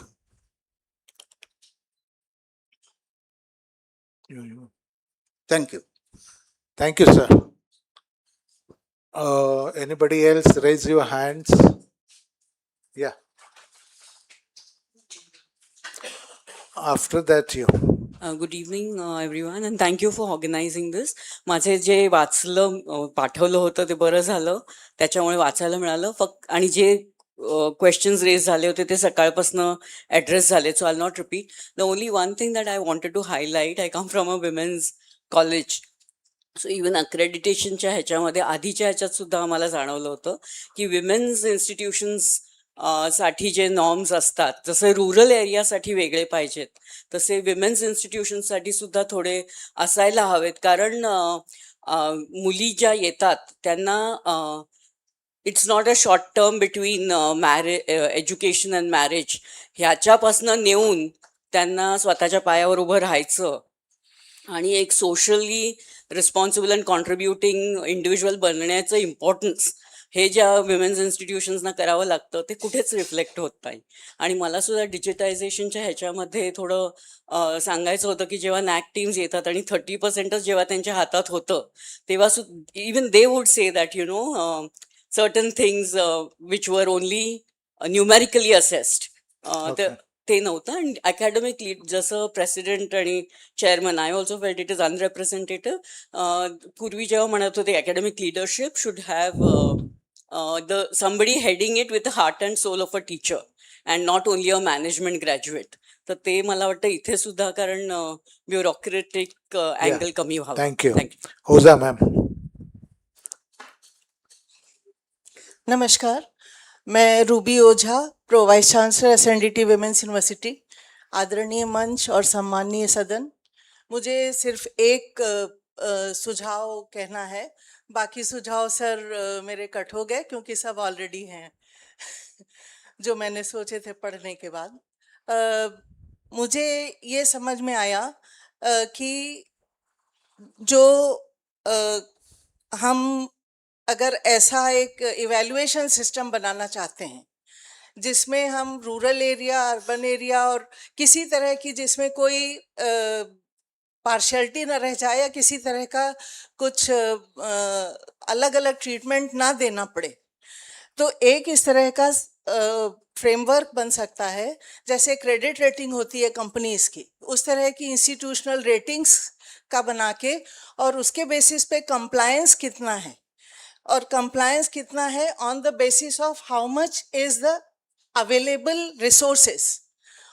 In comparison to the available resources, how much is the compliance? On the basis of that, instead of giving grading or ranking, we can find out which institution should be given how much amount of funds. उसमें ratios इस तरह के हो सकते हैं, जैसे student का fees कितना ले रहे हैं, उनका रिजल्ट कैसा आ रहा, उनका रिसर्च पे कितना खर्च कर रहे हैं, आउटपुट रिसर्च, पब्लिकेशंस कितने आ रहे हैं. इस तरह के जो पैरामीटर्स हैं वो अगर हम एकदम संतुलित बना लेंगे तो हमें अलग अलग ट्रीटमेंट भी देने की जरूरत नहीं पड़ेगी अलग अलग इंस्टीट्यूशंस को. Thank you. और जो लिख रहे हैं नाम के साथ लिखना, किससे वो सजेशन आ रहे हैं? I am Rohin Darowala, Professor of Electronics Engineering, VJTI. Retired now, but I still continue to teach at VJTI. I have two suggestions. One is the AICT Act and the UGC Act have some good points which have not been covered in the new proposed bill. One of them, which I am familiar with, that is the AICT Act, because I have worked with AICT for a long period of time, is representation of teachers in form of boards.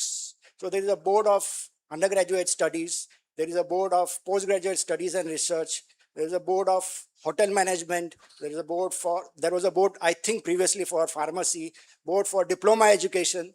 All these boards had teachers, and this gave the council, the final authority, academic inputs which they could implement, which I find totally missing in the bill. So these boards filled with teachers to a larger extent could bring representation of teachers onto the bill. That is one aspect. And the second aspect I see is that the accreditation part talks about institutional accreditation and does not talk about program accreditation at all. Does it mean that program accreditation is being dropped and only institutional accreditation is going to be present, or program accreditation continues? That probably is a gray area. Program accreditation is necessary because Bharat is part of the Washington Accord, and it is a global part which Bharat has promised to fulfill. So program accreditation in some way has to continue. Okay. So these Thank are you. two of my suggestions. Next. Yes, please. आप. उसके बाद सविता जी. नाही तिथूनच बोलू दे. Photography तिथूनच करा. Okay. Good evening, sir. Myself, Dr. Tushar Lokande, Principal of HK College of Pharmacy, Jogeshwari. Actually, I have two questions regarding implementation. We have 28 states and 8 union territory. The whether region-wise implementation of these particular things are possible, this is one question. Because if you see, region-wise there are states which are culturally are nearby same. Like you take the example Karnataka and Maharashtra, they are somewhat similar in the, some of customs, ritual, and even education systems also. And second question I am having, whether the privatization of education, whether it is possible, No, because you, of questions मत पूछिए, suggestion दीजिए. okay, suggestion is regarding it that ki, in this bill there is a basically regional language should be promoted, like that of thing. Okay. So if you see the take the example of Maharashtra, there is a regional language schools are closing down. Whether it should something that could be done so that they can flourish. Okay. This is only. Okay, thank you. Dr. Savita.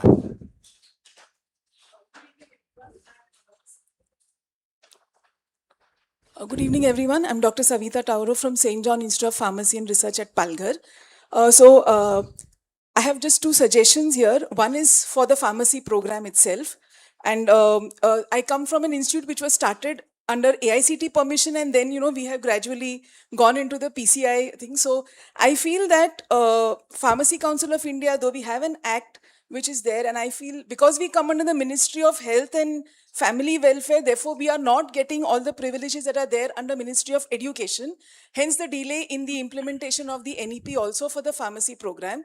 So if through this, since this is going to be a new bill and a new act, whether there can be the segregation of education and practice, so that the standards, since there's going to be a standards council and a regulatory council, standards and regulations can come from the respective councils, because if we are following their standards and councils and whether they could get regulated through the same, we will also be able to participate in all the other benefits that are there through this program.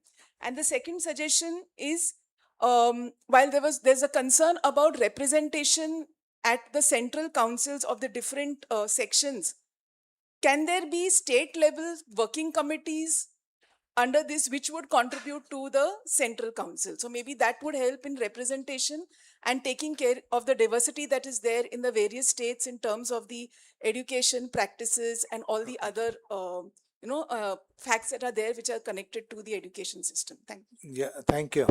Yeah. Sir, I'm Dr. Kamal Shah, Principal for St. John College Engineering.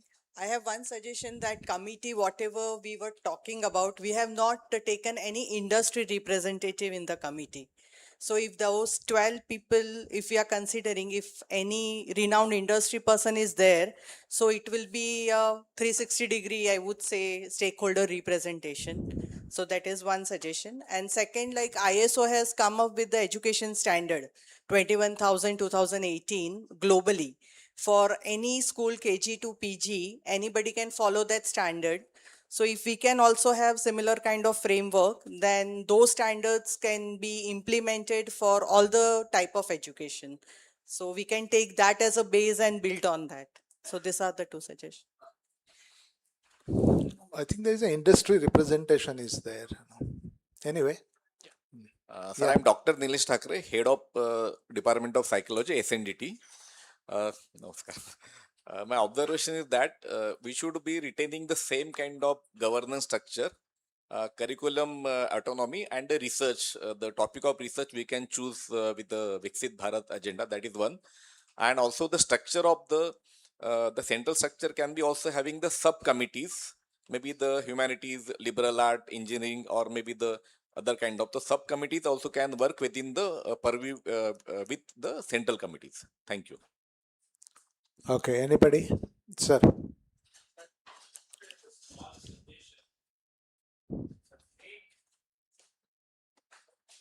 अरे एक ही mic है क्या? Small suggestion, just make the multidisciplinary program and the eligibility of academic appointments.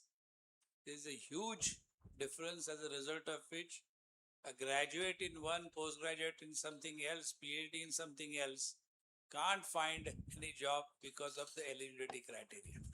So something needs to be done related to that. Then only you can really promote the multidisciplinary education. People are not taking up because in academic area there are no opportunities for people who are doing multidisciplinary work. Okay, thank you. Anybody? Yeah, go ahead. नमस्ते, मैं आनंद कुमार सीतामढ़ी बिहार से यहाँ VJTI में assistant professor हूँ। मेरा ये एक सुझाव है कि फंड का प्रॉब्लम सभी जगह होता है और गवर्नमेंट की तरफ से जो फंड आता है उसका मैक्सिमम फी स्टूडेंट के फी के थ्रू पे होता है। तो क्या ऐसा फंड एक बनाया जा सकता है कि खासतौर पे प्रोफेशनल कोर्स में कि जब स्टूडेंट पास आउट होके चले जाए फिर वो ट्यूशन फी वापस कॉलेज को पे करे इरेस्पेक्टिव ऑफ द कैटेगरी, क्योंकि मैक्सिमम कॉलेजों में जो IIT हो या NIT हो या एम्स हो वहाँ का जो फी है गवर्नमेंट पे करती है।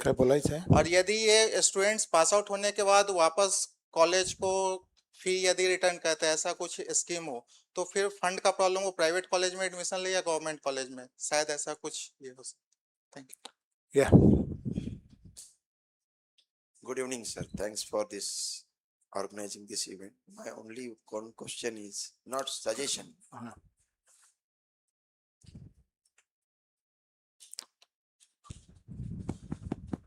Hello. Yes. My suggestion is there are 3 different councils under this Adhishthan: regulator, accreditation, and standards. Whereas head of the institution, principal, director, vice chancellor is expected to do all the 3 things one single person. So why is there need for 3 different councils in the country? It can be one. Thank you. Rajwade.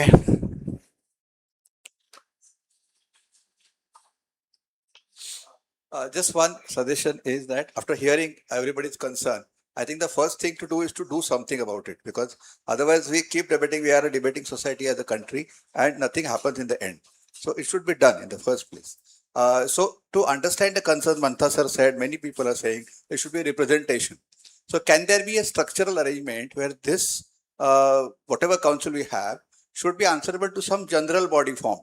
Again, how to form the general body? It should not become a constituent assembly. Because no, I understand. I mean, everybody is saying that, everybody keeps saying that I want representation. So it cannot be another parliament again. So right now it is looking as if that these 12 people are going to run the whole country's education. If that is the objection, then you require a general body. And then again, the question will be how to form a general body. So it's a circular problem. So I think let us, instead of getting into it, my suggestion is in whatever form it is, we must let it go ahead. Because then there will be a question, there are no unions. There are no this, then it is very, very complicated situation. So the concerns are noted, it should be go to the joint parliamentary committee, but one should not insist that without this it cannot be implemented. Structurally it will happen, the way autonomy is happening, it will happen in the end. That faith we should have. That's it. One clarification also I'd like to give. The way we have been conducting this meeting and taking your suggestions, Similarly, Bharatiya Shikshan Mandal is organizing several such meetings throughout the country. We have already done it, and then a committee of about 10 to 15 of us going to sit in Delhi and will review the suggestions come from every corner and prepare one final draft to be submitted to before the joint parliamentary committee. Okay, so it's not that we are taking suggestions from Mumbai, from all sections and corners of the country. Anybody? Yes. Okay, after you. Good evening. I'm Medha Tapiawala from Economics Department, University of Mumbai. I was listening to this and I also went through the bill where I thought that when centralization of regulation is happening, maybe there is a chance that after having that centralization, there will be experts taken for different disciplines, and maybe then later on little small subcommittees would be formed, and then the regulation can happen. Because what is happening is we are actually going for autonomy of different institutions, because we believe that small is beautiful, scale becomes too much, and then it has become difficult for the universities to handle it. So on one hand, we are talking about autonomy, and on the other hand, we are talking about centralization of regulation. So that goes little contradictory. So in that case, are we going to have some small committees wherein, I mean, many people were talking about having experts from different discipline and giving, chance to them in the committee, in the main committee. That can be one. So my suggestion is whether we are going to have those subcommittees. This is one. Secondly, what I was thinking is basically in India, we talk about Bharat. So India and Bharat are two different things. So in the rural areas, there will be a totally different scenario which we find. Because many a times when the perspective plan was to be implemented, we realized that which is the region wherein which industry is coming up. And accordingly, the permissions are given by the universities and then by the government. It does not get followed later on. So is there any provision in this where strictly we follow the perspective plan? Because what we were thinking was one perspective plan for the entire country. Across the country, we will have this perspective plan, and then accordingly the colleges will be there. Basically, what happens is for one university also to follow the perspective plan becomes little difficult. So what is, I mean, can we include some kind of criteria, some kind of mechanism with which this can be followed? And third thing, what I feel was when we talk about those rural areas where the funding is very difficult to go, majority of the time it happens, because we have seen some of the colleges from the rural areas are lagging behind, not only because of lack of resources in terms of human resources, good principals, good teachers, good people who are there. I mean, though the bill is student-centric, of course, all these other factors are equally important. So in the rural areas, what kind of funding is possible so that across the country, the bill can be implemented? Thank you. Okay, thank you. Yes, ma'am.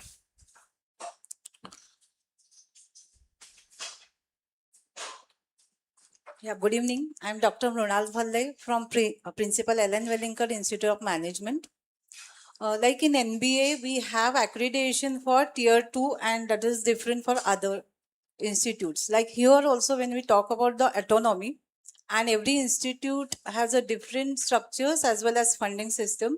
So there we required more autonomy for those institutes which is performing high on the rating scale, so that they can enhance their, or they might be working towards excellence and in the research or maybe in the innovation. So there should be a differential autonomy within the different categories of institutions.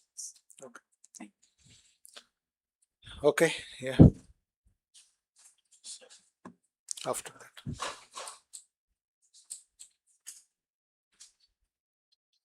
Sir, Dr. Achilles Pandey, Associate Professor, Department of Electronics and Communication, SNDT Women's University. Sir, in research area, जैसे हम लोग बात तो करते हैं लगातार, I have also published more than 50 international paper, more than 30 Scopus and SCI journal. हम लोग रिसर्च की तो बात करते हैं, सबको बाउंड भी करते हैं कि ये चीज़ें होना चाहिए, लेकिन एक्चुअल में ग्राउंड लेवल पे क्या होता है, बहुत हल्के जनरल, नो इनोवेशन, मतलब किसी भी यूनिवर्सिटी की बात कर लें, आइदर भी एनी यूनिवर्सिटी, तो हम लोग अगर डीआरडीओ, इसरो और इंडस्ट्री की कुछ प्रॉब्लम्स को लेके अगर यूनिवर्सिटियों को बाउंड कर दें, किसी एरिया में रिसर्च होनी चाहिए, we will allot particular guide in particular field, either भी इंजीनियरिंग, आइदर भी इकोनॉमिक्स, तो हमारा धीरे धीरे इम्प्रूवमेंट कुछ पॉसिबिलिटी है कि हम लोग इनोवेशन की तरफ बढ़ पाएं। सेकेंड पॉइंट ये है कि नैक, एनबीए एंड आईआरएफ, अगर हम लोग टुगेदर आ रहे हैं तो taking care of QS ranking, अगर हम लोग इसके क्वालिटी एंड क्वांटिटी मैट्रिक्स को इस तरह रिफाइन करें कि हम इंटरनेशनल जो क्यूएस रैंकिंग है उसकी सारी क्राइटेरिया, क्वालिटी मैट्रिक्स को मैच कर पाएं, अगर सारी डाटा एक जगह अगर यूनिवर्सिटियाँ फीड कर रही हैं तो सीधे क्यूएस से मैच कराएं इंटरनेशनल यूनिवर्सिटी रैंकिंग सिस्टम में। ये 2 सजेशन है सर। और प्राइवेट की फंडिंग की सबने कमेंट किया। Thank you. Thank you. Next I think some या नमस्कार सर, मैं डॉक्टर दिनेश पाठक। मैं 3 सजेशंस देना चाहूँगा और मैं ये इच्छा भी करूँगा कि मेरी बात आपके माध्यम से आगे पहुँचे। पहली बात तो ये कि जो बीबीएसए बिल आई है और जिसमें प्रोविजन किया गया है कि एडमिनिस्ट्रेशन से लोग इस तरह के यूनिट्स में आएंगे और वो हम उस संस्था को हेड करेंगे, मैं समझता हूँ ये चीज़ें अच्छी नहीं है। हमारे पास बहुत अच्छे एकेडमिशियन हैं, एकेडमिक लीडर्स हैं, तो वहाँ पे हमारे ऐसे एकेडमिक लीडर्स को जगह मिलनी चाहिए। दूसरी बात ये कि भारतीय ज्ञान प्रणाली या भारतीय ज्ञान संपदा जिसकी बात आप कर रहे थे और वो बहुत अच्छी बात थी, ये उभरती हुई ज्ञान प्रणाली है और इसको समुचित रिप्रेजेंटेशन बीबीएसए में मिलना चाहिए। और तीसरी बात ये है कि हमारी शैक्षणिक संस्थाओं में और खास करके भारतीय शैक्षणिक संस्थाएं जो फाइनेंशियल स्टेटस के आधार पे कमजोर हैं, उन पर किसी भी तरह की फाइनेंशियल पेनल्टी नहीं लगानी चाहिए। खास करके जो 10 लाख से और 2 करोड़ तक की फाइनेंशियल पेनल्टी का प्रोविजन किया गया है, ये पूरी तरह से गलत है। अगर फाइनेंशियल चीज़ें, अगर हमें उन पे किसी तरह के प्रतिबंध लगाने की ज़रूरत भी पड़े, रिस्ट्रिक्शन की ज़रूरत भी पड़े, तो दूसरे इंस्ट्रूमेंट्स हैं जिनका उपयोग हम करके ज़्यादा अच्छे रिजल्ट्स ला सकते हैं। फाइनेंशियल पेनल्टीज हमेशा और दूसरे खतरों को हमारी तरफ लाएंगी, ये बहुत अंदेशा है। तो इस तरह की चीज़ों को हमें रोकना चाहिए। मैं समझता हूं कि ये सारी चीज़ें समुचित जगहों तक पहुंचनी चाहिए। धन्यवाद। ओके या तुम्हाला बोलायचं आहे? नमस्कार सर. या सर, मी प्राध्यापक विलास नांदवडेकर, 2 विद्यापीठाचा आता म्हणजे कुलसचिव याचा अनुभव आहे आणि हे काम करत असताना विद्यार्थ्यांच्या साठी ज्या सुविधा आवश्यक आहेत त्या सुविधांचा समावेश या ठिकाणी जास्तीत जास्त व्हावा आणि त्याचबरोबर म्हणजे ज्या समित्याबाबत बोलण्यात आलं, पण समित्यामध्ये जे काम करणारे सदस्य असतात ते 1, 2, 3च पाहायला मिळतात, बाकीचे फक्त येऊन ऑडियन्स म्हणून बसलेले असतात, मग ते सिनेट असो किंवा अकॅडमिक काउन्सिल असो. तर त्याचं मोठं जे व्यापक आपण म्हणतो सगळ्यांचं रिप्रेझेंटेशन पाहिजेत, पण ते नसावं, जेणेकरून ते पुढं काम करत असताना त्याला व्यवस्थेला मदत होईल अशा पद्धतीनं असावं, हे माझं सजेशन. आणि दुसरं सर एक की ड्रेन रिटेन्शन, तर त्याच्याही बाबतीतली प्रोव्हिजन या अधिष्ठानमध्ये असावी असं एक माझं सजेशन आहे. ओके. आता कोणाचे हात वर दिसत नाही आहेत. Yes ma'am.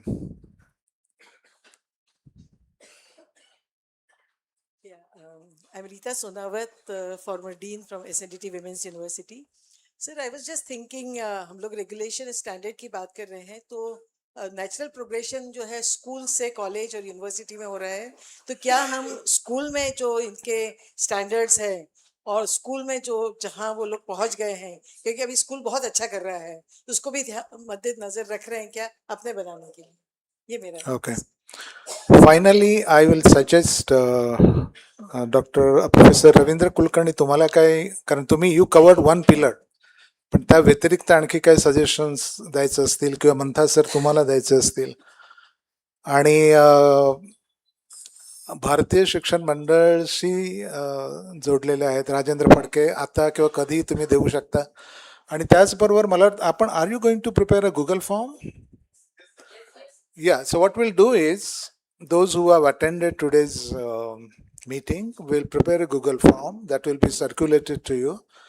You take maybe 4 or 5 days, not more, and send your suggestions in a very brief and precise form. So that will also help us compile and prepare a final report. So thank you very much. I think we stop here, and I hand over to our Anaya Thatte, please.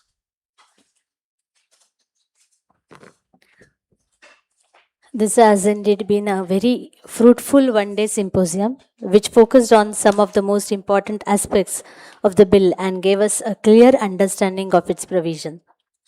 All the suggestions and inputs shared by you today will be carefully noted down. These will be compiled and presented in the form of a comprehensive report, ensuring that every perspective is duly acknowledged. आपके अमूल्य सुझावों और विचारों के लिए हम हृदय से आभारी हैं.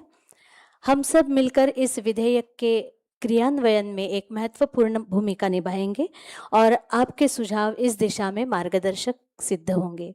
यही हमारा और आप सभी का विकसित भारत 2047 के स्वप्न की पूर्ति में महत्वपूर्ण योगदान होगा. कार्यक्रम के औपचारिक आभार प्रदर्शन हेतु मैं प्रोफेसर भगवान जोगी जी को आमंत्रित करती हूं और उसके उपरांत सिद्धार्थ द्विवेदी जी कल्याण मंत्र से इस संगोष्ठी का समापन करेंगे. साथ ही में मैं ये बताना चाहती हूं कि यहाँ आप सभी के लिए फर्स्ट फ्लोर पर भोजन की व्यवस्था की गई है, तो कार्यक्रम के पश्चात आप भोजन का आनंद लेकर ही घर जाएंगे. धन्यवाद. और भोजन के पहले हम सब यहाँ एक ग्रुप फोटो लेना है, तो इमीडिएटली खाने के लिए मत भागना. धन्यवाद मैडम. आज के कार्यक्रम के आदरणीय प्रमुख अतिथि श्री B.R. शंकरानंद जी, जो अखिल भारतीय संगठन मंत्री है भारतीय शिक्षा मंडल के, माननीय विज्ञान श्री प्रोफेसर अनिरुद्ध पंडित जी, वाइस चांसलर जो कुलपति है ICT के, सम्मानित अतिथि वक्तागण में जो professor Ravindra D Kulkarni sir, vice chancellor Mumbai university, professor SS मंथा जी तथा सुहास पेडनेकर जी. मंथा जी जो चांसलर है रामदेव बाबा यूनिवर्सिटी के, और सुहास पेडनेकर जी जो अखिल भारतीय कार्यकारी अध्यक्ष हैं भारतीय शिक्षा मंडल के, तथा मंचासीन सभी विद्वानगण, सभी उपस्थित मान्यवर, प्रोफेसर खोले सर जो एक्स वाइस चांसलर है मुंबई यूनिवर्सिटी के. आज के कार्यक्रम के लिए प्रमुख उपस्थिति जो डायरेक्टर है doctor Mohitkar sir, director of technical education, और सभी प्राध्यापकगण, उपस्थित मान्यवर, शोधार्थी एवं विद्यार्थिनियों. आज के इस अत्यंत महत्वपूर्ण और विचारोत्तेजक संगोष्ठी विकसित भारत शिक्षा अधिष्ठान VBSA विधेयक 2025 पर आयोजित इस कार्यक्रम के समापन अवसर पर मुझे अत्यंत हर्ष और गर्व का अनुभव हो रहा है कि आप सभी जन और सभी के प्रति कृतज्ञता प्रकट करूं. सबसे पहले मैं हमारे प्रमुख और मुख्य अतिथि आदरणीय श्री B.R. शंकरानंद जी है, उनके प्रति हृदय से आभार व्यक्त करता हूं. आपके प्रेरक विचारों ने इन संगोष्ठी को केवल एक अकादमिकीय चर्चा तक सीमित नहीं रखा, बल्कि हमें शिक्षा के व्यापक राष्ट्रीय दृष्टिकोण में भी जोड़ने का कार्य किया है. इसी प्रकार हमारे माननीय अतिथि विशेष विज्ञान श्री प्राध्यापक अनिरुद्ध पंडित जी का भी हम हृदय से धन्यवाद करते हैं. आपके उद्बोधन ने शिक्षा, अनुसंधान और राष्ट्रीय विकास के बीच के गहरे संबंध को अत्यंत स्पष्टता और गंभीरता से हमारे सामने प्रस्तुत किया गया है. हमारे विशिष्ट वक्ता प्राध्यापक रविंद्र डी कुलकर्णी सर, जिन्होंने हमें गुणवत्ता के विषय पर मार्गदर्शन किया और उनके विचार और सुझाव प्रकट किए. प्राध्यापक SS मंथा जी, जिन्होंने मानक, स्टैंडर्ड्स एजुकेशन सिस्टम में क्या होना चाहिए, इसके लिए हमें मार्गदर्शन किया और उनके सुझाव प्रकट किए। और माननीय सुहास जी पेडनेकर जिन्होंने विनियमन, शिक्षण और विद्यार्थी केंद्रित सिस्टम होनी चाहिए और जो जरूरत पड़ने पर अपने विद्यार्थियों पे ही और शिक्षकों के ही लिए शिक्षकों ने बनाई गई सिस्टम हो। और कुछ अपने जो उपस्थित मान्यवर है उनके भी बहुत अच्छे सुझाव दिए गए हैं। बेसिकली जो महिलाओं के लिए है, प्राइवेट कॉलेजेस के लिए हैं, और जो 3 वर्टिकल बताए गए उन्होंने ऑल 3 वर्टिकल पे इंफॉर्मेशन दी गई है, सुझाव दिए गए हैं। आपके विचार निश्चित रूप से हम सभी के लिए मार्गदर्शक सिद्ध होंगे। मैं institute of chemical technology Mumbai तथा भारतीय शिक्षण मंडल कोकण प्रांत का विशेष धन्यवाद करता हूं, जिन्होंने इस महत्वपूर्ण विषय पर इतनी सुव्यवस्थित और सार्थक संगोष्ठी का आयोजन किया। इस प्रकार के संवाद की शिक्षा व्यवस्था को सुदृढ़ और राष्ट्र की प्रगतिशील बनाने की दिशा में महत्वपूर्ण भूमिका जरूर निभाएंगे। साथ ही इस कार्यक्रम के सफल आयोजन में परिश्रम करने वाले सभी आयोजकगण, समन्वयक टीम, तकनीकी टीम, स्वयंसेवक का भी मैं हृदय से आभार व्यक्त करता हूं। आपके समर्पण और परिश्रम के बिना यह आयोजन इतना सुचारू और सफल नहीं हो सकता था। आप सभी उपस्थित दिग्गज और you can say that think tanks, प्राध्यापकगण, शोधार्थी और विद्यार्थियों का मैं धन्यवाद, सहृदय से धन्यवाद प्रकट करता हूं। और हमारी जो टीम है इस कार्यक्रम के लिए बेसिकली जो मोटिव है वो है माननीय सुहास जी पेडनेकर सर, अजय जी धाकरत जी, श्री राजेंद्र फड़के जी और Jitendra Mahajan sir, Meera Shankar madam, Anaya Thatte madam, Sonal Gaikwad, Balushah, हमारी सब team member, Vijendra Singham, Ashwini Dwivedi, Anushka Joshi, Aditya Abhyankar, Siddharth Dwivedi, Hitesh Pawar sir, Swapnil Pradhan, Suresh Mand और जो जिन्होंने इस कार्यक्रम के आयोजन में सहभाग दिया, उपस्थिति नोटी, उन सभी का आईसीटी और अखिल भारतीय शिक्षा मंडल के तरफ से मैं आभार व्यक्त करता हूँ। धन्यवाद। हमारे संगठन मंत्री आदरणीय शंकरानंद जी, उनकी तबीयत ठीक न होने के वजह से वो उपस्थित नहीं रहे आप उनके प्रेजेंटेशन के बाद, नहीं तो ये पूरा कार्यक्रम तक वो रहते हैं और आप सबको सुनते हैं, लेकिन आज उनकी तबीयत ठीक नहीं है। शांति मंत्र। ओम सर्वे भवन्तु सुखिनः, सर्वे सन्तु निरामयाः, सर्वे भद्राणि पश्यन्तु, मा कश्चित् दुःखभाग् भवेत्। ओम शांति शांति शांति। I think photographer